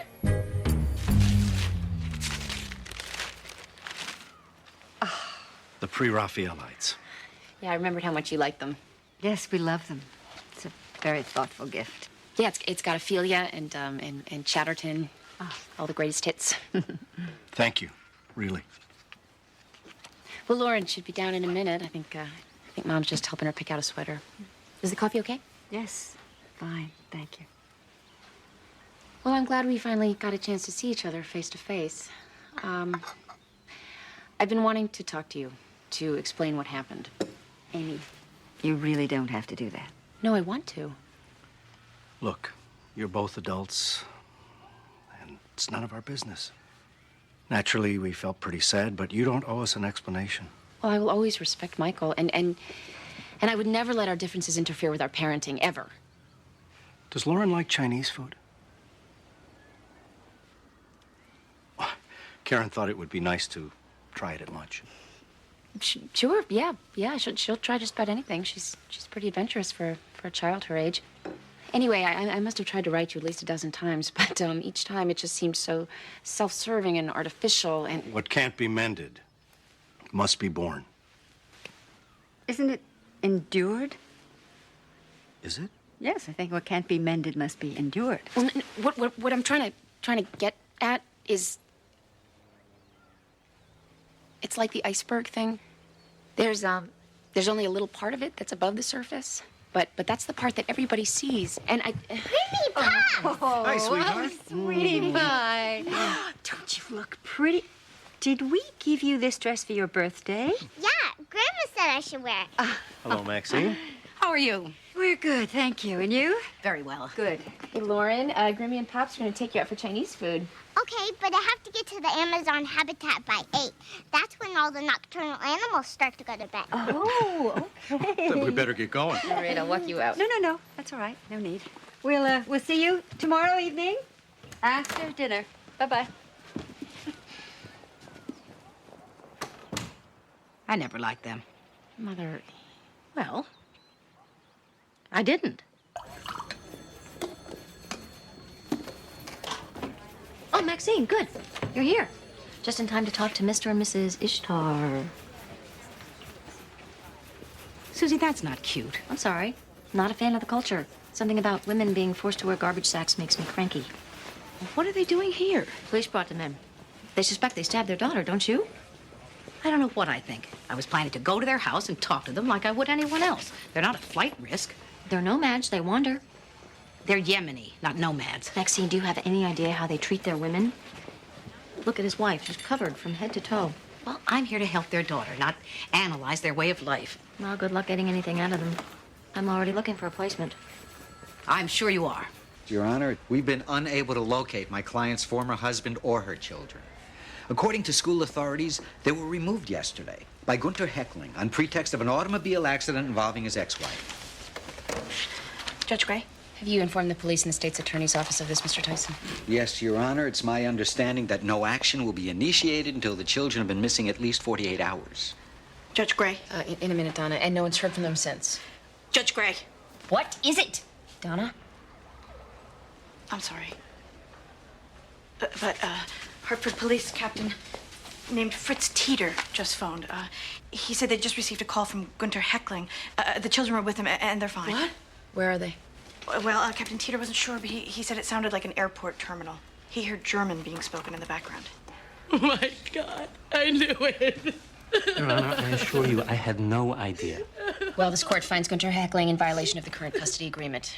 In addition, I'm directing the state's attorney's office to issue a complaint accusing Mr. Heckling of kidnapping. Oh, Miss Benedict, I promise you that I and the state of Connecticut will do everything in our power to work with the German authorities to seek extradition of your ex-husband and the safe return of your children. Thank you, officer. Mr. and Mrs. Al-Jamal, I'm Maxine Gray. I'm very sorry for all this. We have been here for over an hour.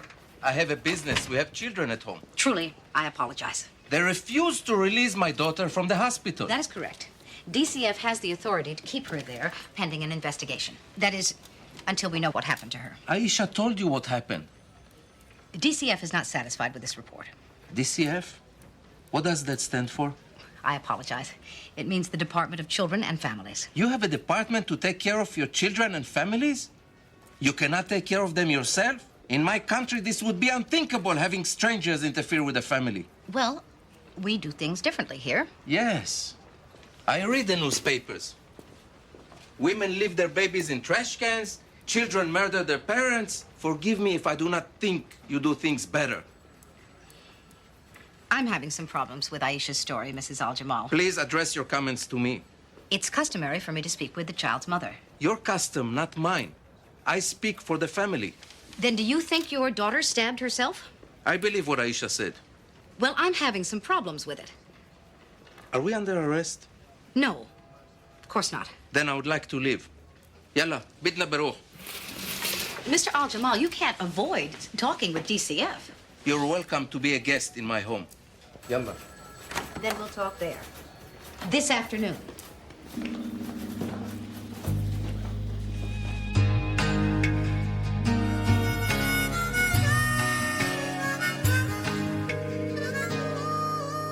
Miss Dewsbeaver, you testified that you saw a woman leaving my client's chambers who you believe was Miss Herrick. Yes. But your view was essentially from behind. You saw a red-haired woman of medium stature leaving the judge's chambers. Can you be sure it was Miss Herrick? Well, pretty sure. It was the same kind of dyed red hair. Isn't it fair to say that at best you have a hunch that the person leaving the judge's chambers was Andy Herrick? Well, yes, a hunch. A pretty good hunch. Thank you, Miss Dewsbeaver. No more questions. All right, let's take a 10-minute recess.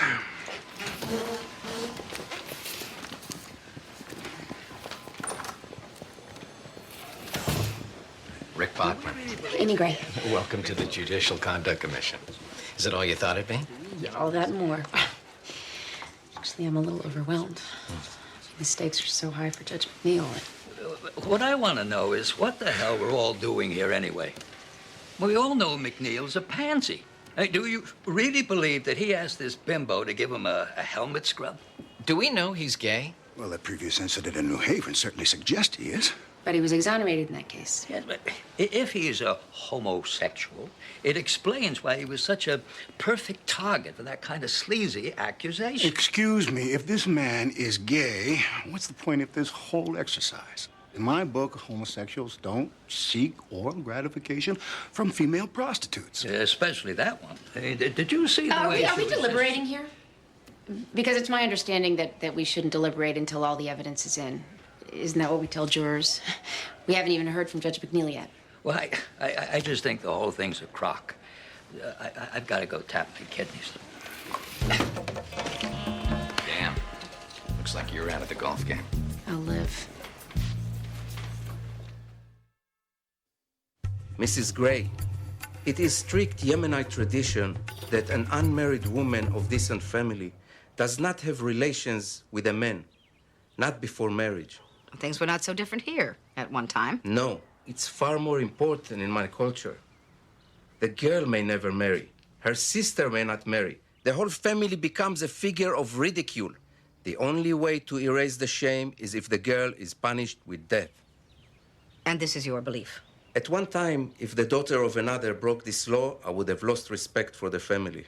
But when I saw Aisha injured, I knew no strain on my family honor is worth the life of a child. Still, I did this to her. You're saying you attacked your daughter? No, but I passed on these beliefs to my children. Aisha hurt herself to protect her family.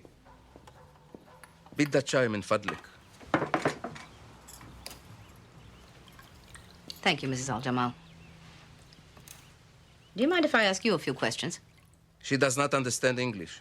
Oh, I think she gets the gist. Mrs. Gray, women do not participate in this manner. It would make her uncomfortable. Mr. Al-Jamal, I have complied with your rules. I have respected your customs. I think you owe me the same consideration. I want to talk to the child's mother, Amina. I am a mother, like you. I know that you're very worried about your daughter. I know you want her to come home, but she will not come home until I know what happened. Is that clear? Aisha will not come home until I know the truth. شو هذا؟ أنت لازم تجيبها في الدار هلا، بدي بنتي في الدار هلا. اسكتي. هذه بنتي مش بنتهم. يلا روحي من هون. هذه بنتي مش بنتهم. Mrs. Gray, you have said enough. Yes. Yes. I think I have.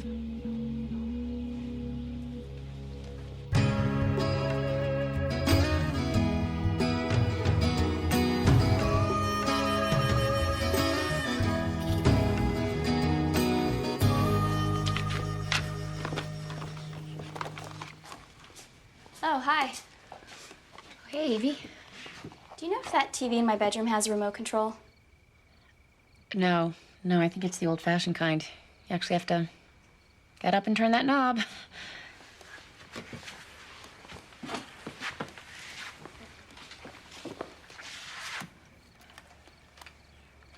Is that my shirt you're wearing? Oh, is it? I found it in my bedroom closet. I figured nobody wanted it anymore, so... No, yeah, I just use that as sort of an overflow closet. But if you want to wear it, go ahead. Oh, thanks. Some of my clothes are getting a little tight. When are you due again? May 21st. Hello. Hi, Mom. Hello, Evie. How are you? Freezing? There's something wrong with your heat. Like you don't have any. I'll show you how to work the thermostat. Thanks.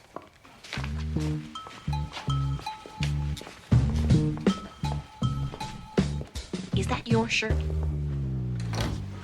Hi, Donna. Is Vincent home yet? Lisa, thank God you're here. What's wrong? The review's out. He's reading it. The New York Times? Is it good? He won't say anything. He just keeps reading it over and over and over.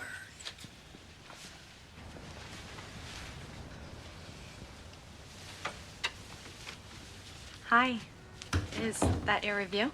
Yeah, I got an advance copy. Well, is it good? It's good. How good? Really good. Oh, thank God. Vincent, that's fantastic. Let me see. Wow. Auspicious debut. Original voice. Nuanced and convincing. Nuanced is good. No, this is great. Then why are you kind of green?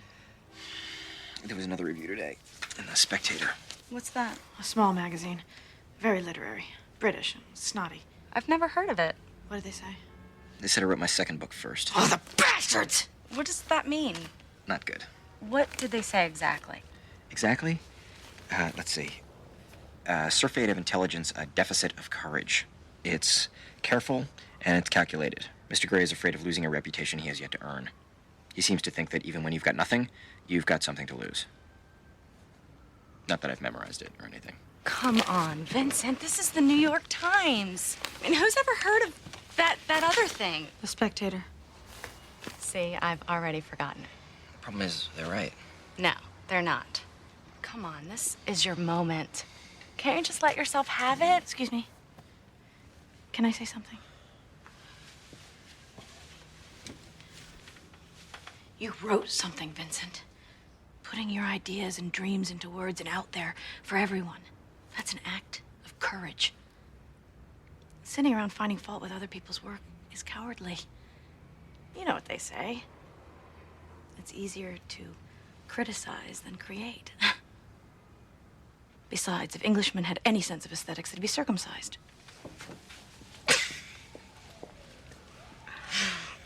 This is a serious charge, Judge, with serious consequences. If the allegation is proven, you could be suspended or removed from office.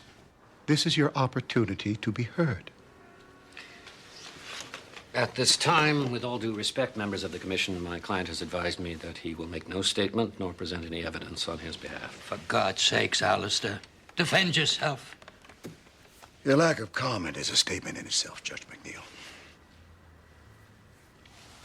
Mr. Cochran, as I know you're aware, during the course of the investigation of the case, this commission had an occasion to review the record of the New Haven incident. And perhaps it would be helpful if Judge McNeil addressed himself to that.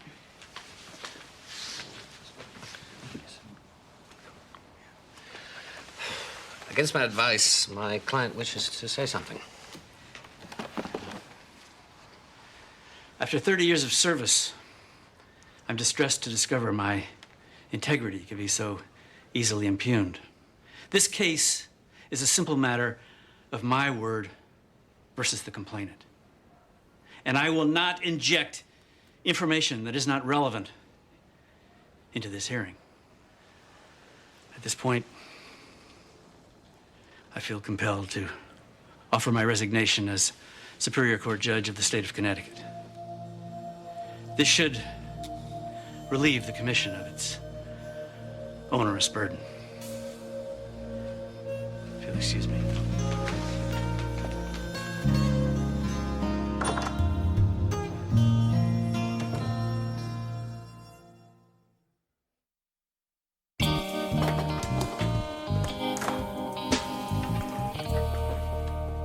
Oh, let me guess. It's got a remote. Peter, you've given that young woman a home, a credit card, the shirt from your sister's back. She does not need a remote control to have a healthy baby. Evie has sciatica. She has to stay off her feet as much as possible. Hey, take a look. Vincent's review.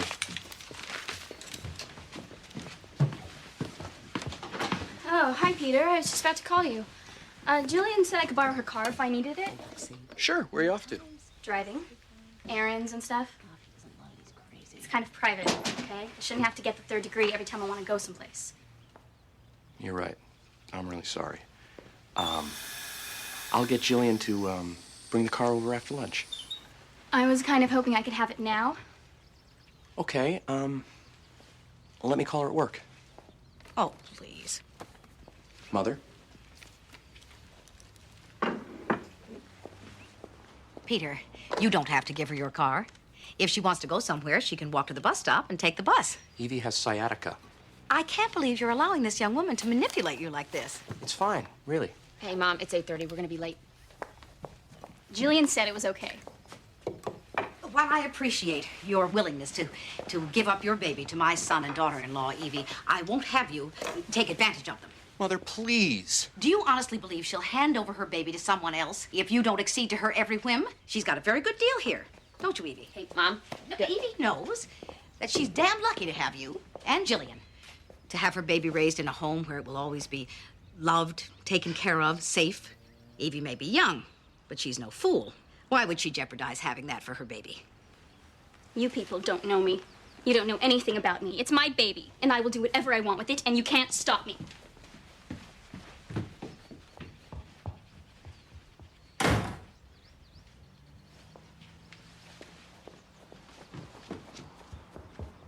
Somebody needed to say something. Yeah? What made you think it had to be you? It's my house, my son. Why shouldn't I? Because Peter asked you not to? Well, don't they have any self-respect?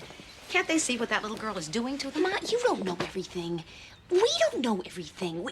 We don't know what it's like not to be able to have a baby. So if Peter and Jillian want to let that young woman walk all over them for the privilege of adopting her baby, then I plan to be supportive. And I think you should too.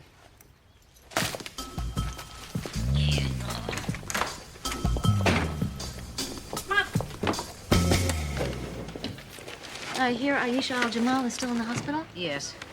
I found a placement.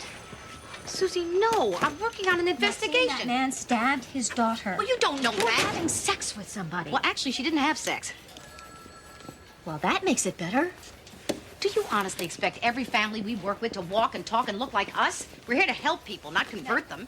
Dealing with diversity is part of the job. It's part of being on the planet, in fact. Maxine, you're a certified member of the morality police, but you're defending people who murder women for losing their virginity? Susie, I'm not defending anyone. I'm just trying to help a disturbed child and her parents, as I do every day. Do you know how naive that sounds? These people don't share our values. They don't answer to the same authority. The mother wants her daughter home. That's a universal language. As if what the mother wants counts for anything. Don't underestimate the power of the matriarch where her child's interest is concerned. Maxine, I'll give you one more day on this. Then I'm taking over. Thank you, Susie. I know how much a woman's authority means to you. Judge McNeil, Judge Gray. may I have a few moments of your time?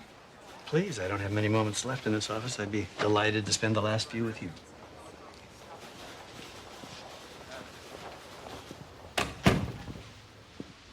My chamber is pretty much as described by the complainant, isn't it? Or as described to her. Why are you here, Judge Gray? I want to know why you refuse to defend yourself. Maybe I don't have a right to know, but I want to know. The question's compound, calls for a conclusion. I should make you rephrase, but what the hell? Sit down. And I won't proposition you since you don't have any business pending before my court. So, Judge Gray, how would you have defended my case? Well, Judge McNeil, we all know what happened in New Haven. I read the transcripts of the allegations against you. You were accused of sexual impropriety then. You fought it. And you won. Having read the transcript, may I guess at your defense? Ladies and gentlemen of the Judicial Conduct Commission, I put it to you that Judge Alistair McNeil cannot be guilty as charged. He is, as evidenced by this prior unfounded allegation, a bona fide queer, as the term is commonly used and understood. Judge, I am not suggesting any particular defense. I am asking you why you had none. You know, I was accused of groping a Marine in a bus terminal men's room. I am gay. I was angry. And at the time, I thought it was important to prove to the people who backed my appointment that they were not wrong, that I was not morally unfit to uphold my office. And when I was exonerated, I vowed I would never go through anything like that again. I have been an excellent jurist. I have served this community exceedingly well.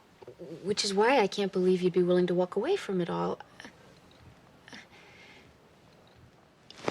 If you're afraid of being stigmatized. Judge Gray, my sexual identity is no secret. You know.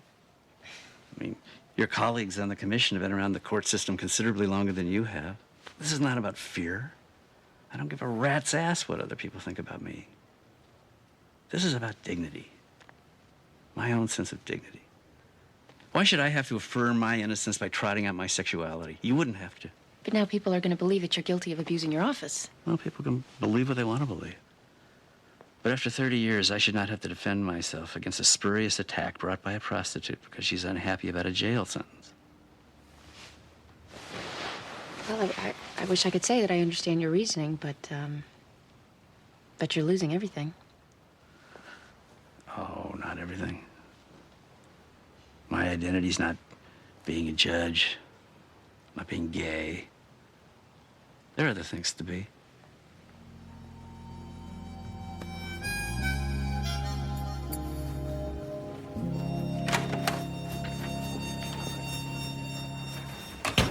Mrs. Jamal, thank you for coming. لازم تقولها تخافش لازم تقولها هلا. I'm the one who attacked my sister. People were talking, and it was a disgrace to my family. I couldn't let that happen. I was very angry with her, and I thought it was what my father would want, what he would expect. تخافش لازم تقولها خلاص لازم تقولها. I thought my father would kill her. So I thought if I just hurt her, that would be enough. She wouldn't have to die. I know you don't understand, but I love my sister. Yasin, you understand that you are going to have to talk to the police. Aisha, Aisha, come home. Yes, ma'am. Aisha comes home now.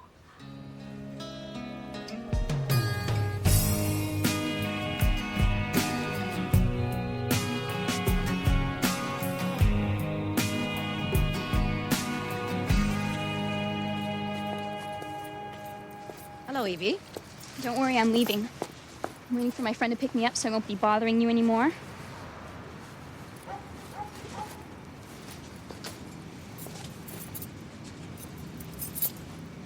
When I was a girl, pregnant young women went into group homes. Their babies went into orphanages. This whole creative adoption thing is different. Maybe it's even better, I don't know. This baby is terribly important to Peter and Jillian. They're willing to do almost anything to make it work, and some people might take advantage of that. I guess I was just trying to protect them, and maybe that's not my place. I'm sorry. But this is the way that parents behave. They do anything to protect their children. That's how I am, and I can guarantee you that's how my son and his wife will be. You really made me feel bad, you know? I mean, why shouldn't they take care of me? I'm doing something special for them. I'm giving them something that they want. It's not like I think they're really my friends. I'm not that stupid. I don't know what to say to you, Evie. This whole thing confuses me. I guess maybe if you want your child raised by really good people, you'll stay. If you have other priorities, then maybe you should go.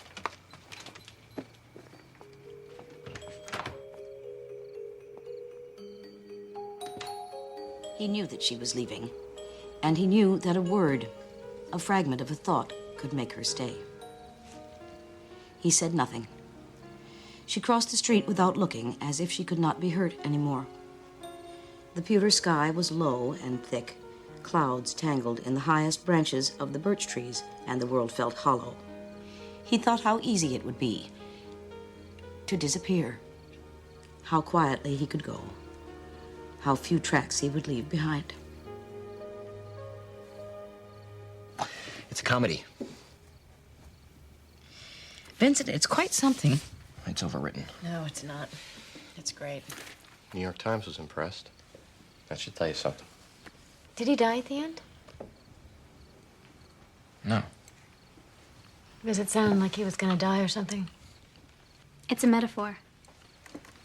Evie. I didn't ditch all my classes. Hey, come on, sit down. It's nice to see you.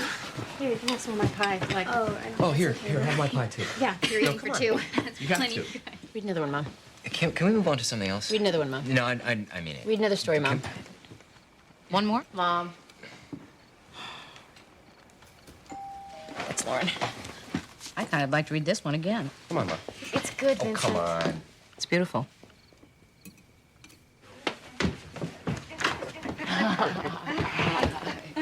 We had a great time. We saw lizards and bats. Cool. Bats are our friends. They don't really suck your blood. That's good to know. I'm gonna go show Grandma. Oh, thank you so much, Amy. We really loved spending time with her. Oh, well, I'm sure she had a great time, too. Would you like to come in and get something to eat? Oh, no, thank you. Coffee? No. We have to get back to the city. Thanks. We'd love to do it again soon. Well, great. Maybe I'll come with you. Wouldn't hurt me to have a day off. Well, we kind of like having our own time with her. Yeah. Sure. I know what you mean. Thanks again. Okay. Bye-bye. Good to see you, dear. Me too.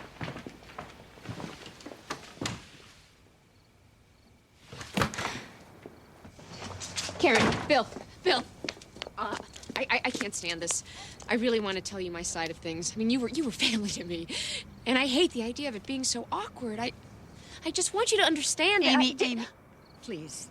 It's painful enough as it is. You got what you wanted. Now, please, just drop it.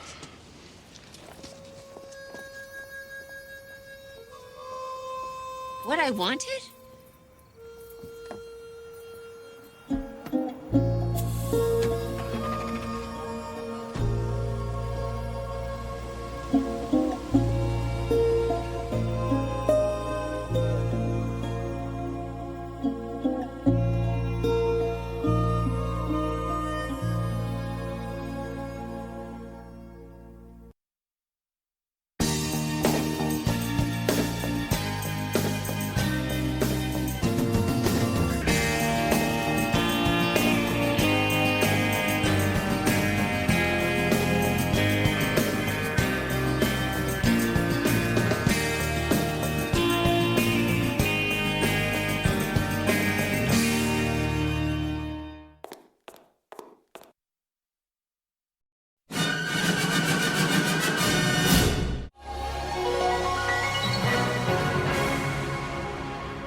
Have you started your journal?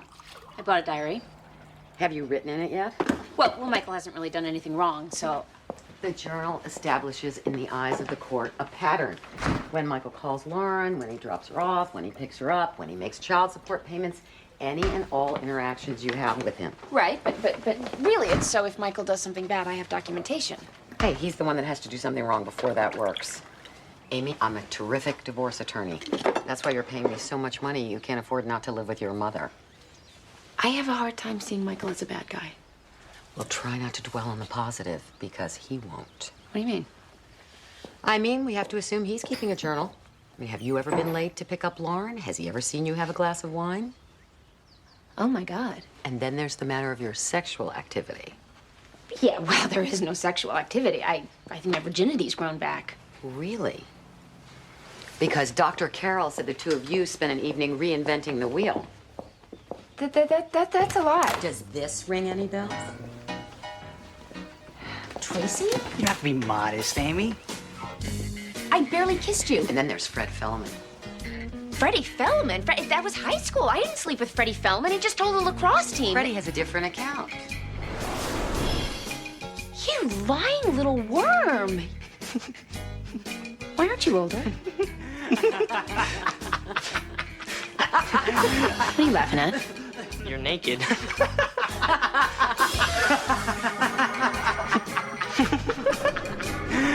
Oh, I get it.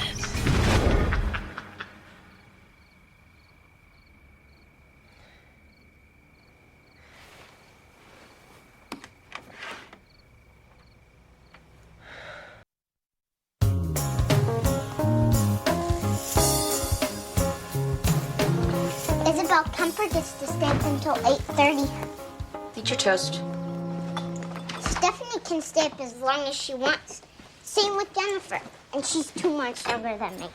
Lauren, I thought we decided together that your bedtime was 8 o'clock. Daddy and Leisha let me stay up until 10 o'clock. They do? Leisha says she's a libertarian. What's that? Somebody who doesn't have children. Why should I go to bed when I'm not sleepy? Because, Lauren, to grow up tall and healthy, you need at least 9 or 10 hours sleep at your age. And mothers care about this more than anybody else. Your friend Chanel, for example, she doesn't care how strong your bones grow. Chanel stays up for Letterman. Eat your breakfast.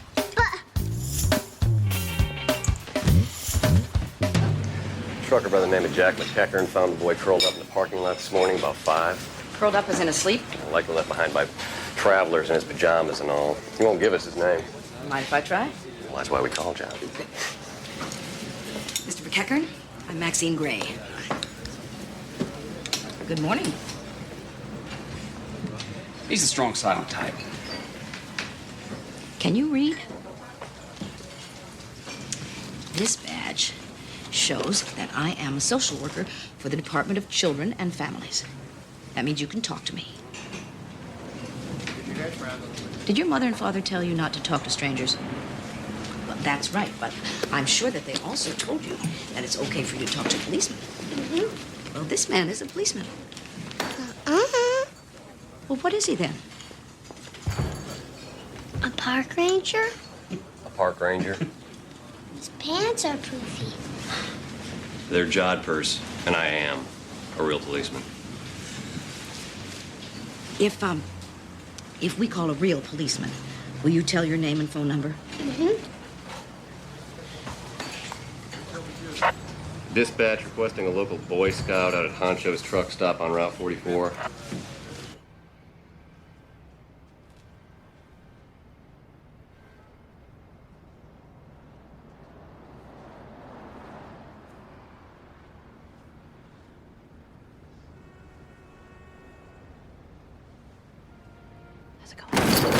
Ow. Oh, Vincent, I'm remarkably sorry. That's okay. That's, I didn't hear you coming. You were deep in the artistic fictive dream of the writer. What time is it? Almost 9. I gotta get to work. Judge Gray's gavel hits the strike plate at 9:30. I've been at this computer since 5 a.m.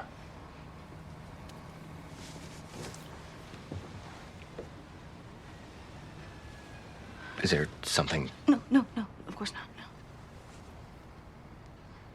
Except, me and Oscar's 4-month anniversary is coming up, and I want to give him something special. So I wrote a poem. But I want to be sure it's not stupid. Well, I'm sure that. Because Oscar's a real poet. I don't want to humiliate myself.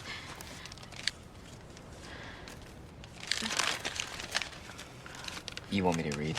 Only if you promise to be hard on me. Oh, I'll be. Thank you.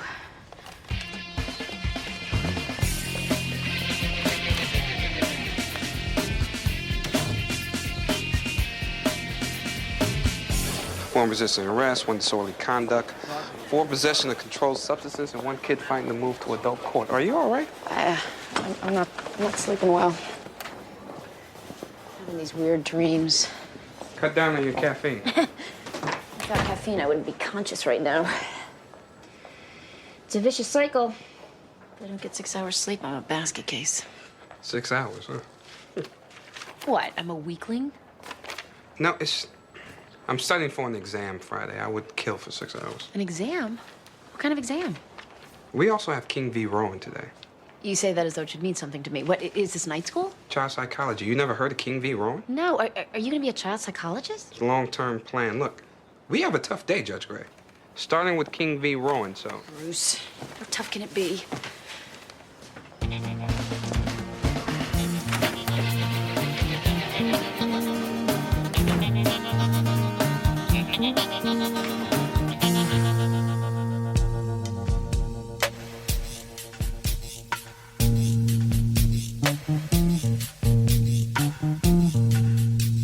Mom, you're crushing me. What are we going to do?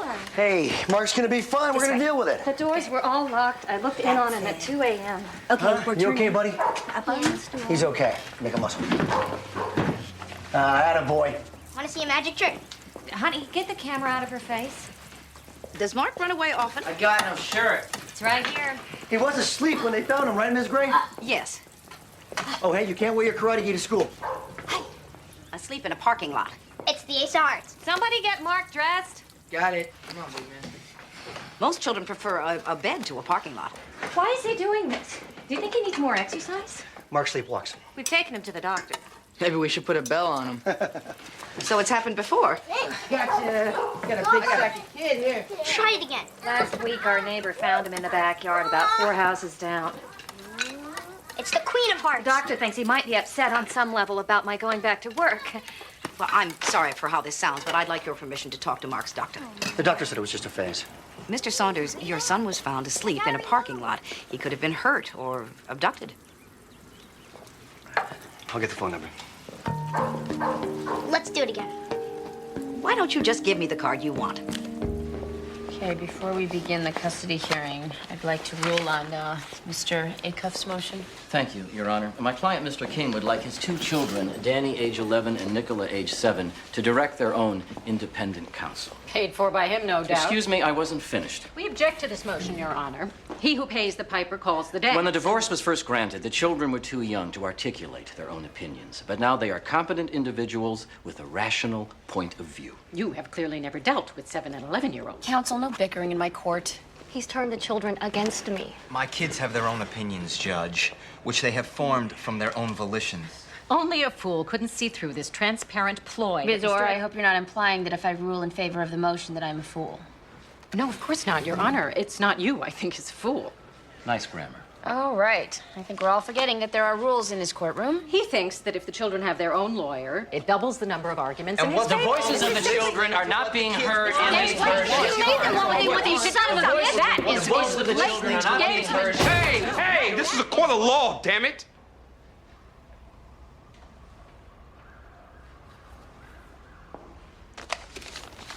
All right, I'm calling for a short recess, during which time counsel can educate their clients on the finer points of courtroom etiquette. Mr. Van Exel.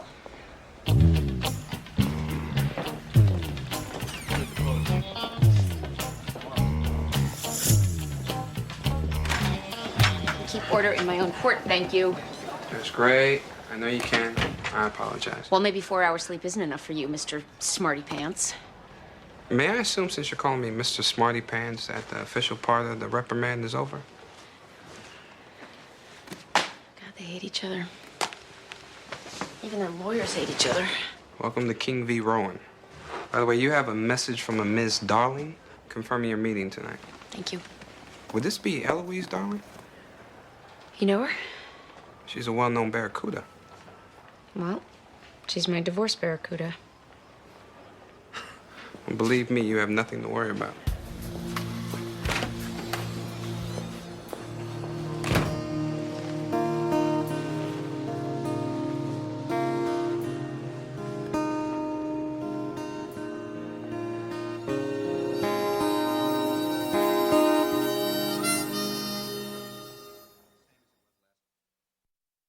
All I'm saying is, it is in your best interest to assume the worst. That way we're ready for anything.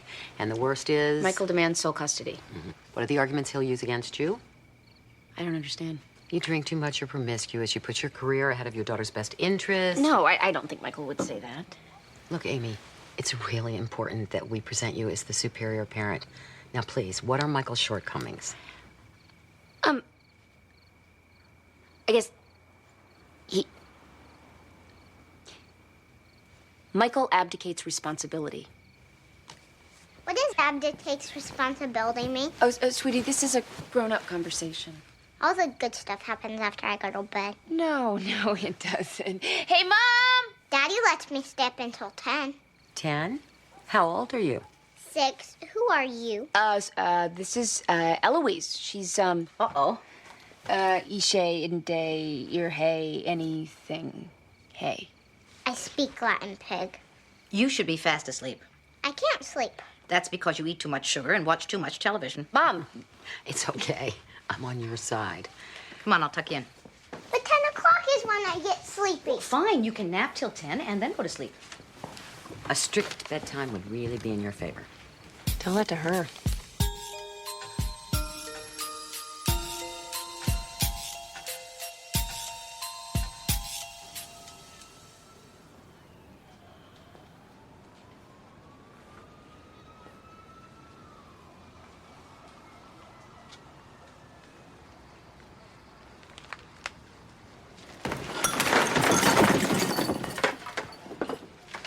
Donna? Sorry. I was striving for silence. No, that's okay. Listen. Your poem. Did it blow? No. It's good. It is? Yeah. Fleckless, like an egg, like love, like loneliness, like a wheel. I think wheels and eggs and love are perfect. Don't you? Yeah. Yeah, I mean, loneliness is perfect too. Perfect doesn't mean good. Exactly. Listen, don't take this the wrong way, but how did you come up with this? I just wrote my feelings. Oscar inspires me. Maybe I should be an Oscar. But you have Lisa. I mean, you haven't broken up, have you? No. No, we haven't broken up. We haven't even...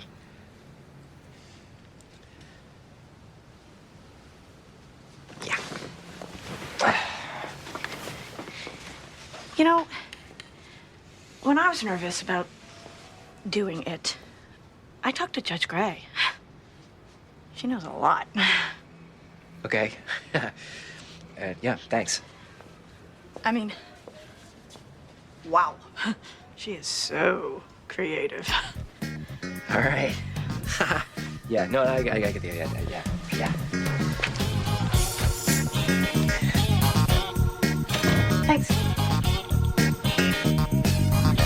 Mr. and Mrs. Frame, divorced 3 years, share joint legal custody of their 14-year-old daughter, Grace Frame. My client is asking the court to modify the custody agreement in his favor. On what grounds? Grace shows real potential to become a world-class gymnast. Congratulations. Thank you, Your Honor, but it's not all peaches and cream. Mr. Frame is against world-class athletes. My daughter has an opportunity to be extraordinary, but my ex-husband doesn't appreciate that. That's not true, Your Honor, though he is concerned that his daughter's quality of life is being affected by the constant pressure and grind. Grace Frame is currently a national age group champion in uneven bars, floor, and vaulting, if I may, Your Honor. She's also a straight A student. Her attendance record is impeccable, and her citizenship marks are beyond reproach. This young woman is a daughter that anyone in their right mind would be proud to claim. I think the photos speak for themselves, Your Honor. So what's the problem, Mr. Frame? That's her whole life, Your Honor. Gymnastics and school. No drugs, no boys. No fun. I'd like my daughter to live a normal life. You mean an ordinary life? Well, you've been unable to come to a compromise on your own. There is no compromise for excellence, Your Honor. Sorry? No, reflection on present company.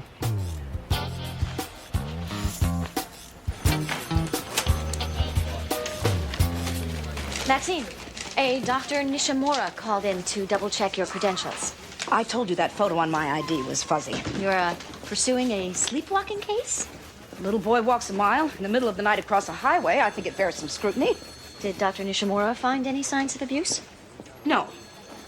The Saunders are regular visitors to the emergency ward, but there's a good, wholesome explanation for every injury. Maxine, we have kids being sold for sex, beaten with extension cords, set on fire. Is that not enough for you? No, Susie. You know my ambition is to root out abuse where there is none. And if we find no signs of abuse, we move on to the next case, don't we? That's usually the way it works.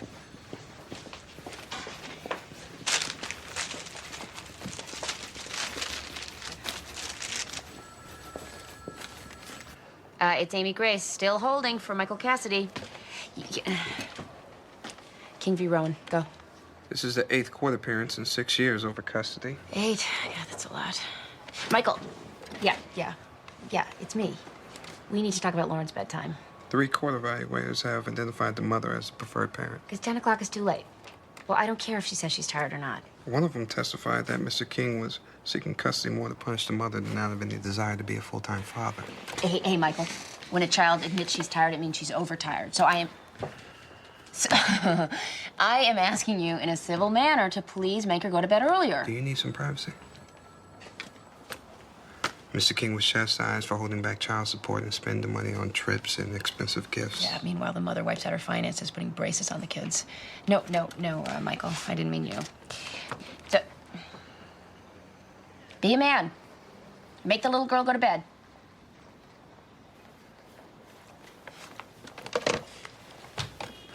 Would you like me to start over? No, I get the gist. The bastard wants me to give him power to torture the woman who's actually doing a pretty good job raising his children. Okay. I don't need to be objective about this, Bruce. Do the children, in the eyes of the law, have the right to direct their own legal independent counsel at the ages of 7 and 11? That's the only question I have to worry about. Mark, do you remember me? Mm-hmm. Then you know it's okay with your mommy and daddy if you talk to me. Yes, they said no secrets. Do you usually have secrets in your family? No, everybody knows us. Really? Andy's the quarterback, Sylvia got the highest marks, Davy met the mayor, Bryn got a letter from the president, I'm more interested in you, Mark. and Brian raised the best chinchillas. Mark, what do you like to do? I like to go to my quiet place. I like to go to my quiet place. Who's that? Would that be your sleepwalker? It would. Maxine, I thought we agreed you were going to move on. We didn't agree, you agreed. And when only one person agrees, it's not binding. Well, I just have to wonder what legitimate cases are suffering. Did they teach you that one of the prime indicators of an abused child is a tendency to withdraw? An over-attachment to a secret, safe place? Because this little boy spends half his time under his bed. What's he hiding from? 5 brothers and sisters. He's a quiet, observant, introspective little boy in a family of showboats. Being an odd duck does not explain that degree of sleepwalking. My thoughts, exactly. Fine, Maxine. And how are you going to investigate these family dynamics? Surveillance, maybe?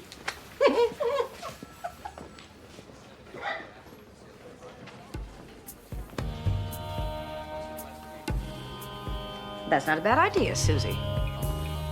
Thank you. Now, why am I to believe that 2 minor children are capable of directing their own legal counsel? Because, Your Honor, they have a strong point of view, which has not been heard in They court. want to live with me. Because you bribed them to feel that way. Counsel, With all due respect, Your Honor, I have to argue that this is not simply a matter of law. On the legal issues alone, you cannot win. This is another shallow ploy by you and your client to torture my client. My client lives every day in a state of torture, denied his children. Your client is a bully who has stated time and time again, Your Honor, his intention to harass Miss Rowan until she gives up her children. Oh, bite me, Roberta. That would barely be a mouthful. okay, that's it. Mr. Acuff, Ms. Orr, I'm holding you both in contempt. Your Honor! Lock them up! Put them in adjoining cells! Your Honor. Let's go. Come on. Good job. We'll go to jail. I hope you're happy now. Me, you're the one who pissed her off. Oh, shut up. Aren't you tired of paying this fine? I need this on my desk by 4. What's your name again? Vincent, Vincent, I don't need any book editors or critics. Nice scarf, Helen. I don't want to write about books. Thank you. What do you want to do then? Well, I did a little reporting in college and afterwards, and I'm interested in doing it again. Yeah, you know, you'd have to be a cub. Yeah, I know that. Why would you want to do that? Honestly, because I have writer's block. And if there's anything I remember about reporting, it pretty much cures you of that. Yeah, but you'd be writing about crap. And my cub reporters are college kids that I can abuse. I really want to do this. I could take the abuse. Okay. I'll tell you what, Vincent. You can cover the Parks Commission meeting this afternoon. If you still want the job after that, then I'm a believer. Parks Commission. Something big going on? Not in the entire time I've been at this newspaper. We have workouts or practice twice a day. Alternate days there are weight sessions. Weekends it's pretty much all day. What about time off? After an important meet, we sometimes take a few days. Mr. Trevanion doesn't want us to lose our edge. Grigor Trevanion is her coach, Your Honor. You're 14, Grace. 14, and she hasn't had her first period yet, Your Honor. Objection? A little sensitivity, Mr. Klein. You do look young for your age. I know. Mr. Trevanion says I'm a late bloomer. It's a good thing for a gymnast not to have breasts. Mr. Trevanion calls them airbags. I see. Okay. Now, you understand your parents have quite a difference of opinion.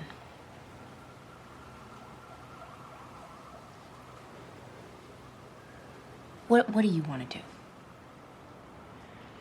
Well, Mom wants me to keep going. And Mr. Trevanion says only losers quit. What do you think? Mr. Trevanion says with the right attitude I could win an Olympic gold medal. Would you like that?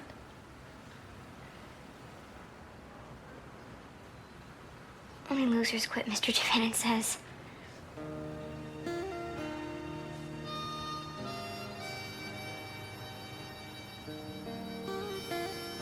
like to speak to Mr. Trevannon.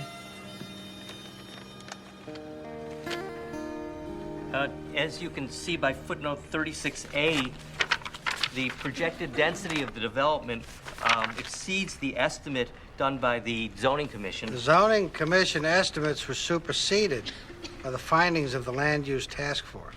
However, they were referenced by the state urban development I don't Committee. see what the state has to do Well, with sir, it. since the park has already been named by the Public Lands Council. What name? Martin Luther King Jr. Park. Get out of here. Anybody hear about this? No. Why is it always Martin Luther King? He was a great man? Well, yes, he was a great man. But there are other great men just as important to this country. J. Edgar Hoover, for example. Well, what's wrong with J. Edgar Hoover Park? Mr. Chairhoff, Vincent Gray of the Hartford Globe and Mail. Nice to meet you, Vince. What'd you do to get sent to the gulag? I'm looking for some clarification. You really think that J. Edgar Hoover deserves to have a park named after him? Why, don't you? I'm really more interested in your point of view. That man had a tough job. He created the best law enforcement agency in the world. He had been lucky enough to get shot. He'd have a national holiday, too. Ms. Orr, Mr. Acuff, I hope I've made it clear that I expect everyone in the courtroom to abide by my rules.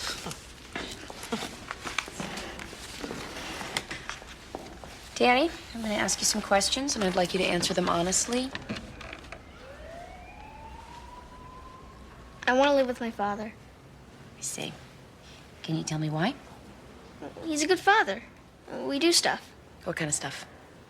We go places, the movies, and my mother never takes us to the movies. She never wants to do anything fun. Your Honor, I think it's quite clear that Danny has been coached. He's simply telling the truth. Counsel, I would like to talk to Danny King without interruption. Thank you. Danny, when you get a bad mark in school, what happens? When my Nintendo gets taken away, I get grounded. By whom? Mom. And what does your dad do? We don't talk about school. I mean, when you do something bad, what does your dad do? We don't do anything bad when we're with him. Could you bring in Daniel's sister, Nicola? Why do you think you need a lawyer? Because everyone's against my dad. Oh, really? Well, he keeps trying to bring us home with him, and we want to. But the government's against him. And if I had my own lawyer, he'd be able to help me, because I'd be the boss of him. Well, thank you, Danny. I appreciate your honesty.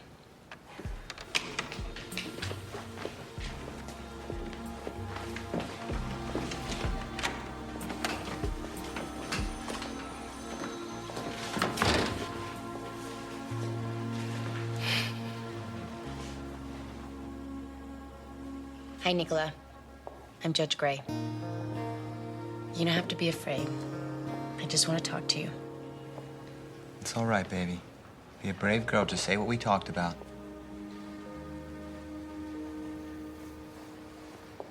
She'll be okay in a minute. Just give her a minute. Come on, baby. Maybe a glass of water. Hey, quit having an influence on her. Please, can't we make this stop, please? I'll do whatever you want. Just please make this stop. It's okay, baby. It's okay.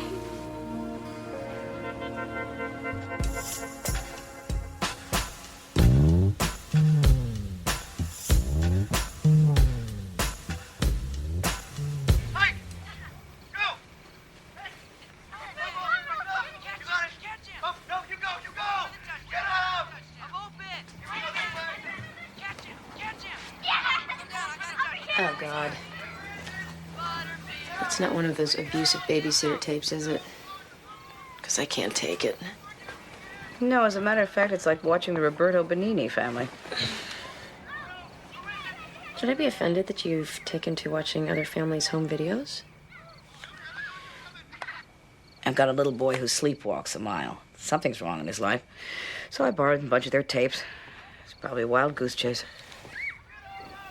They do seem a bit precious. Do you think it's possible for happiness to be oppressive? I don't know. Sounds like a pretty high-class problem. Remember my friend Evelyn? Oh, God. The one who hummed all the time. But that's why I had to stop seeing her. She was too damn cheerful. She required me to be cheerful, too. Yeah, but still, that doesn't qualify as abuse. Will you turn that off? See? It's driving you crazy. Well, I'm cranky. I'm getting no sleep. I don't want to be around happiness. I broke my lamp. How? Turning it on because I couldn't sleep. Lauren, it's a weeknight. So? So you need more sleep before school. Why? Because sleep makes you smarter. You could stay up until 10 on a school night, but then you'd have a hard time concentrating in class. No, I wouldn't. Sweetie, you have to trust me on this. You may not feel sleepy, but you... Lauren, put down the lamp and go to bed. But... Don't argue. But... There goes TV for tomorrow. You want to throw in computer games? Can she take stuff away from me? I just did. Go to bed. Now.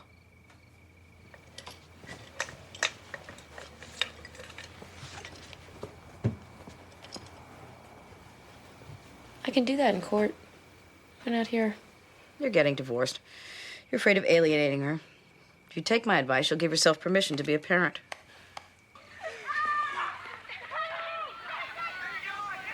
Can I go and tuck her in? All right. Don't take any lip.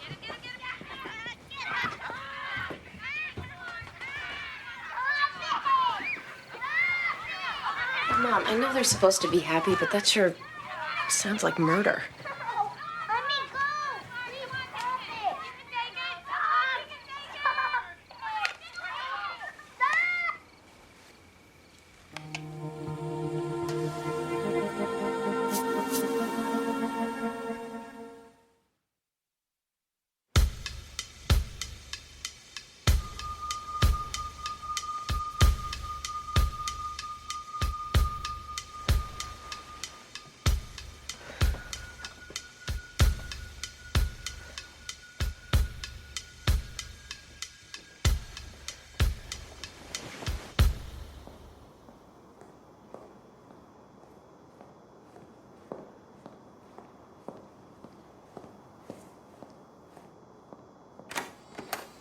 Oh, God, Bruce, are you all right?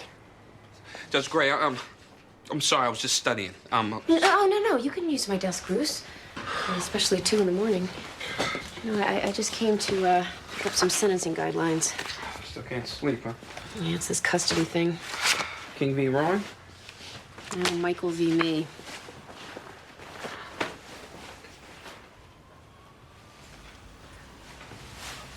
What are you doing? I keep an extra shirt in my bag. Oh, that's smart.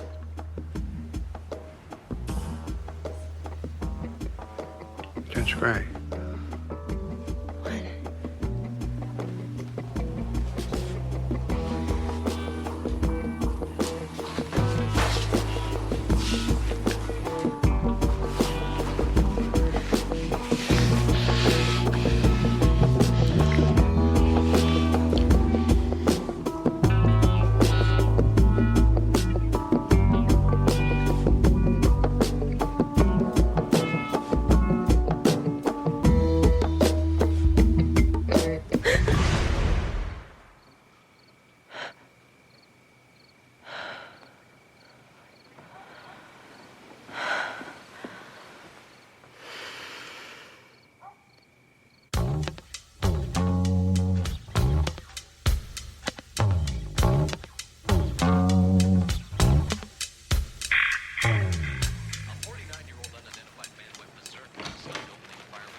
Hey, Donna.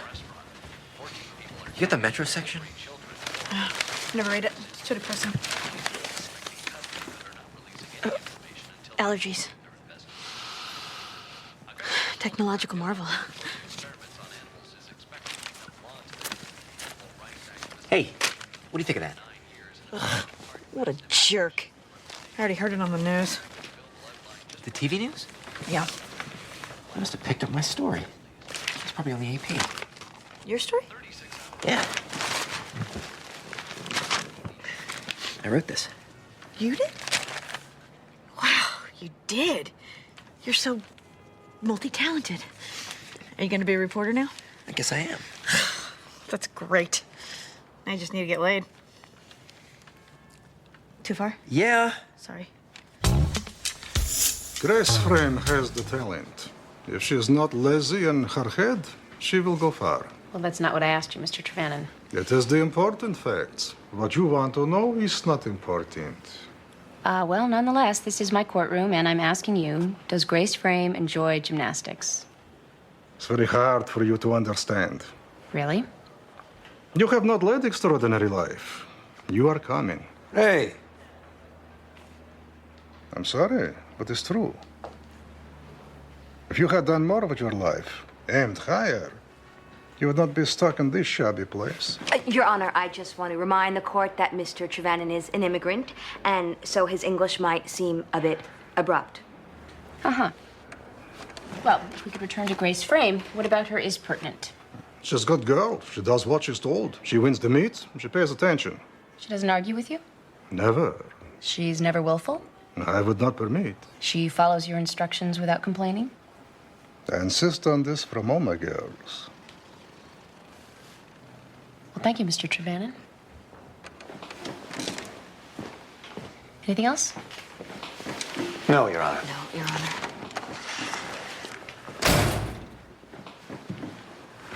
A brief recess? No, I'm ready to make my ruling.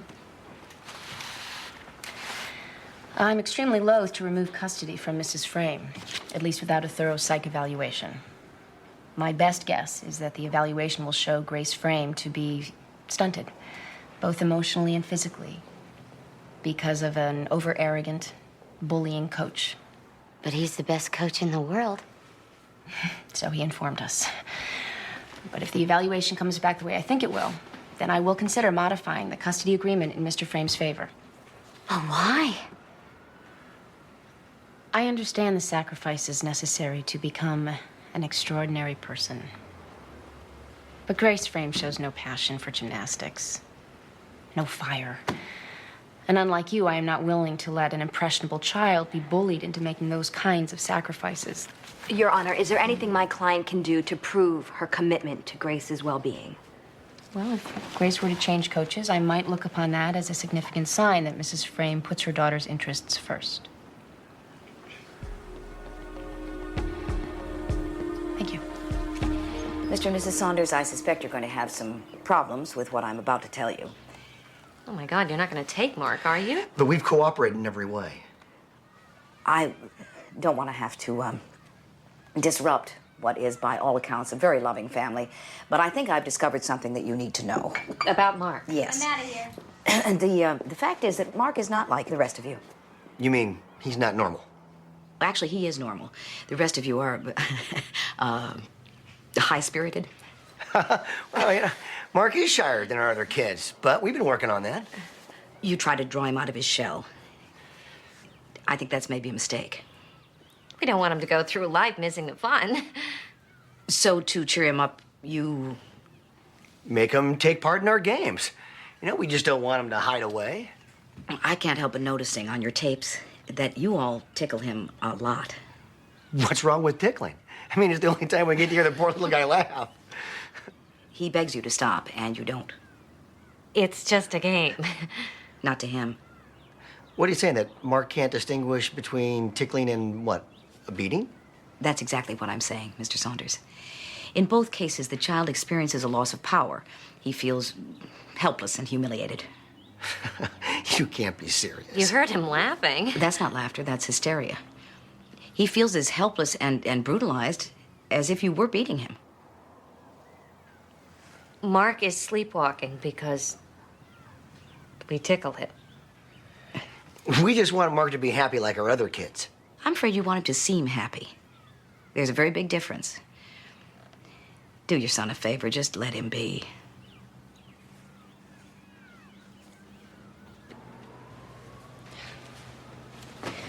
Okay, I'm ready to rule on Mr. Acuff's motion that the minor children of Jack King and Tara Rowan be allowed to direct their own independent counsel.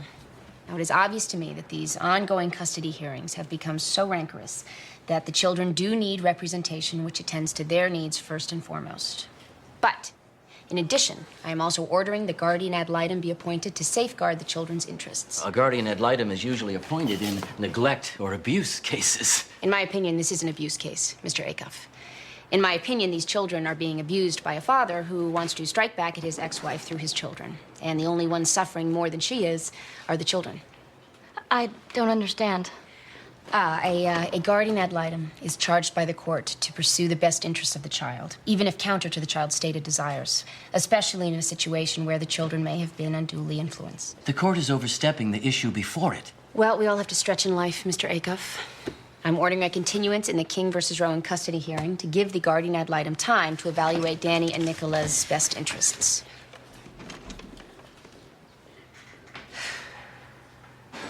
Maybe you get a decent sleep tonight. Not if I keep having these wacky dreams. Dreams? What kind of dreams? Nothing. I mean, just stupid. Meaningless, really. Well, dreams are wish fulfillment, you know. Well, not always. I mean, sometimes you just dream stuff. Like when you eat cheese. I must have missed that lecture on Freud. Freud was a cocaine addict who was in love with his mother. Good night. Good night.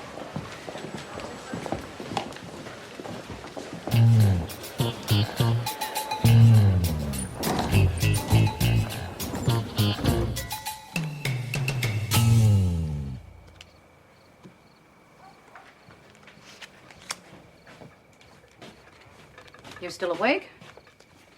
Well, look who's talking. This is my personal quiet time. I'm afraid to sleep. Dreams are freaking me out. Really? That bad? I dreamed I kissed Bruce. My CSO. You need to have sex. Well, you do. But your age, please. You're not having sex, it starts to affect your brain. I can't believe you're saying that. It hasn't crossed your mind? Yeah, once. A day. That's like breathing or eating. It makes you healthier. Thank God your father and I were always on the same page about that. Ma. Things will change. You'll meet somebody. What if I don't? You will. God, I miss it, Mom. Miss the whole thing. Being in a relationship. Having a partner. Somebody who can finish my sentences. Knows where all my scars are. Somebody I can talk to in the middle of the night.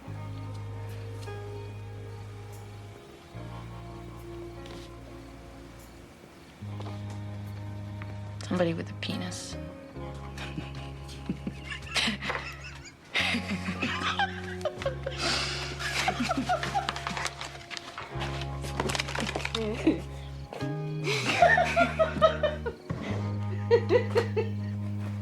When one separates us from madness, around the veils of gossamer,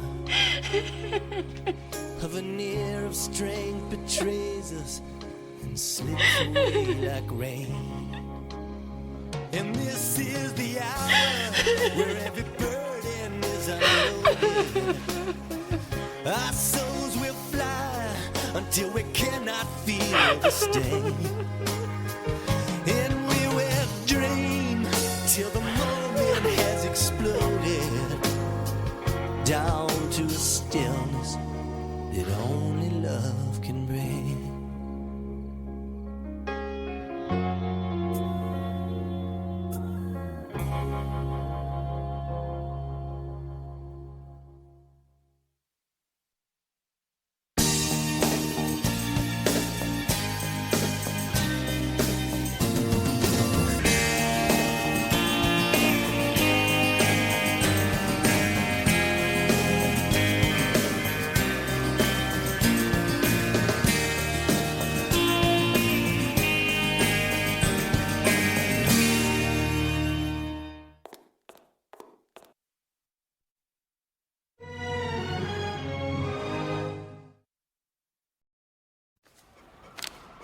This hearing concerns a motion to suppress the evidence that was seized from Mr. Henderson when he was searched by the police. Mr. Henderson was playing basketball in a neighborhood park when Ed Dunsmore's dog, Cyrano, sniffed out some contraband in the defendant's gym bag. Mr. Dunsmore called the police, who acted on the tip, searched the bag, and discovered 2 ounces of marijuana. Mr. Henderson was arrested, and here we all are. Is that about it? Yes, sir. Yes, Your Honor. And Mr. Dunsmore, what's up with Cyrano? How does he know what marijuana smells like? Ma'am, Cyrano was trained to detect drugs hidden in shipments offloaded in Boston Harbor. I got him when he cashiered out of the Boston PD, ma'am. And why were you in the park that day? I'm a member of the Neighborhood Watch program, and that's where this little scumbag hangs out. Alleged scumbag, Mr. Dunsmore. What, ma'am? Stop calling me ma'am. It makes me feel like the Queen Mother. Judge Gray or Your Honor will do. Yes, ma'am. Your Honor, the police had no probable cause to search my client's gym bag. There might have been a sandwich in there. I could have gotten his attention, too. The dog knows the difference between contraband and a sandwich, Your Honor. These are highly trained dogs. This was a good search. She makes a good point, Mr. Martlett. And neither Mr. Dunsmore nor Cyrano was working for any law enforcement agency at the time, so they weren't subject to constitutional restrictions on search and seizure. Mr. Dunsmore was merely reporting what he believed to be a crime. May I remind the court that this is a case dispositive motion. Allowing this would be tantamount to dismissal of the charges. Thanks for the newsflash, counsel. These are murky legal waters. I want counsel to submit your arguments in writing, citing precedents to support your case. Moving on. Donna, your hair. Do you like it? My stylist thought my hair looked a little lachrymose. Lachrymose? It means really sad or inclined. No, I know what it means. I've just never heard it applied to hair. Do you like it? It's nice.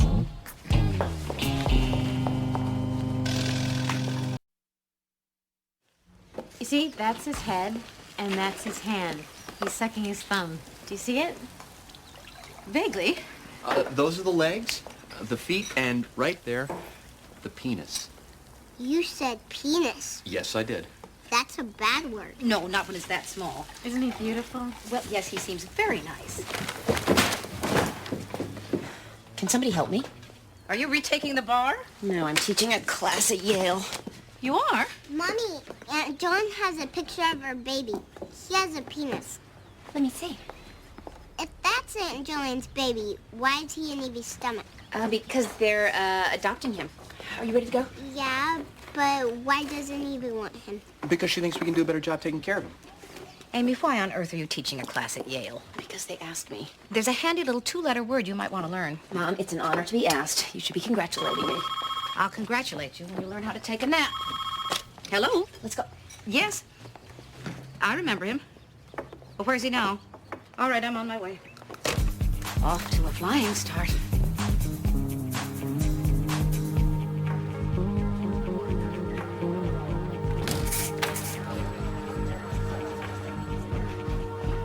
Joe Broussard. We meet again. What's up, Miss Gray? How you doing? I'm a little testy since I didn't finish my breakfast. The next time you decide to shoplift something, why don't you wait till after lunch? Okay. Yeah, but only for you. It's been a long time. Are you 16? I'm 15. I trust you put the last 5 years to productive use. Still in school. Ain't been in jail yet. Still in foster care? No, I'm back home with Dad now. Has he stopped drinking? Yeah. You know, has trouble working though. He still gets depressed about my mom. You remember about my mom? Yes, I remember. That was very hard on you. I'm doing good now though. Then why have they detained you in a department store? Why did you call me? Why not call your dad? You were always straight with me back in the day. Look, I messed up, I know. You know, but I'll pay for that aftershave. That's up to the store. What, are they gonna call the cops? I'll talk to the police for you. But if I find out you've been stealing other things, the police will be the least of your worries.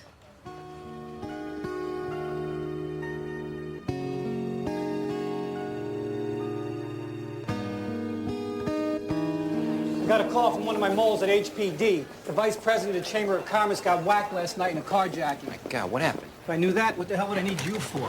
All I know is somebody capped him. Now, here's the money shot. When the paramedics get there, they think they're treating a female because he's wearing women's clothes. Wow. Best part? The guy's a militant homo hater. That's fun. All right, I'll start with the cops. What happened is going to be on the radio in 1 hour. Go talk to the grieving widow and ask her about his clothes. Why would she want to talk to me about that? Because you are going to sweet talk her into spilling her guts. And then you're going to write it up and you're going to get it to me yesterday. Hey, Diane, get me Zach Benton on the phone. I want to talk to him about his op-ed piece. You got it. Let's go, Vincent. We don't have all day. Ms. Romano suffered a brain injury 5 years ago that left her with the mental capacity of a 12-year-old. As tragic as that accident was, DCF is convinced it rendered her an unfit mother as well. How so? The baby, 10 months old, is significantly behind the birth rate growth curve. This clearly constitutes a failure to thrive and justifies the removal of the child from the home. Is there any father or family? No husband, no family. Well, I see Ms. Romano has been evaluated previously as to her mental condition. What brought this to your attention? We were called when she brought the baby to the hospital due to a high fever. So it's due to the weight loss that DCF feels Ms. Romano is challenged beyond her abilities? Yes, being underweight can be very detrimental to an infant's development. And as the child becomes older, her needs will become increasingly more demanding. Martina, do you know why you're here? Some people think I can't take care of Elena.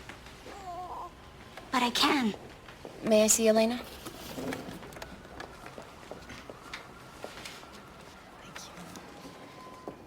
Oh, no, I didn't mean... okay.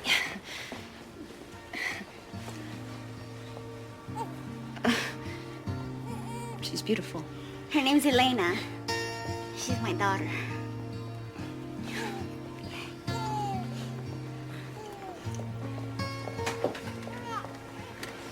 If it please the court... Save it, Counselor. We're going to go to trial. Then DCF requests an OTC to evaluate the child's health.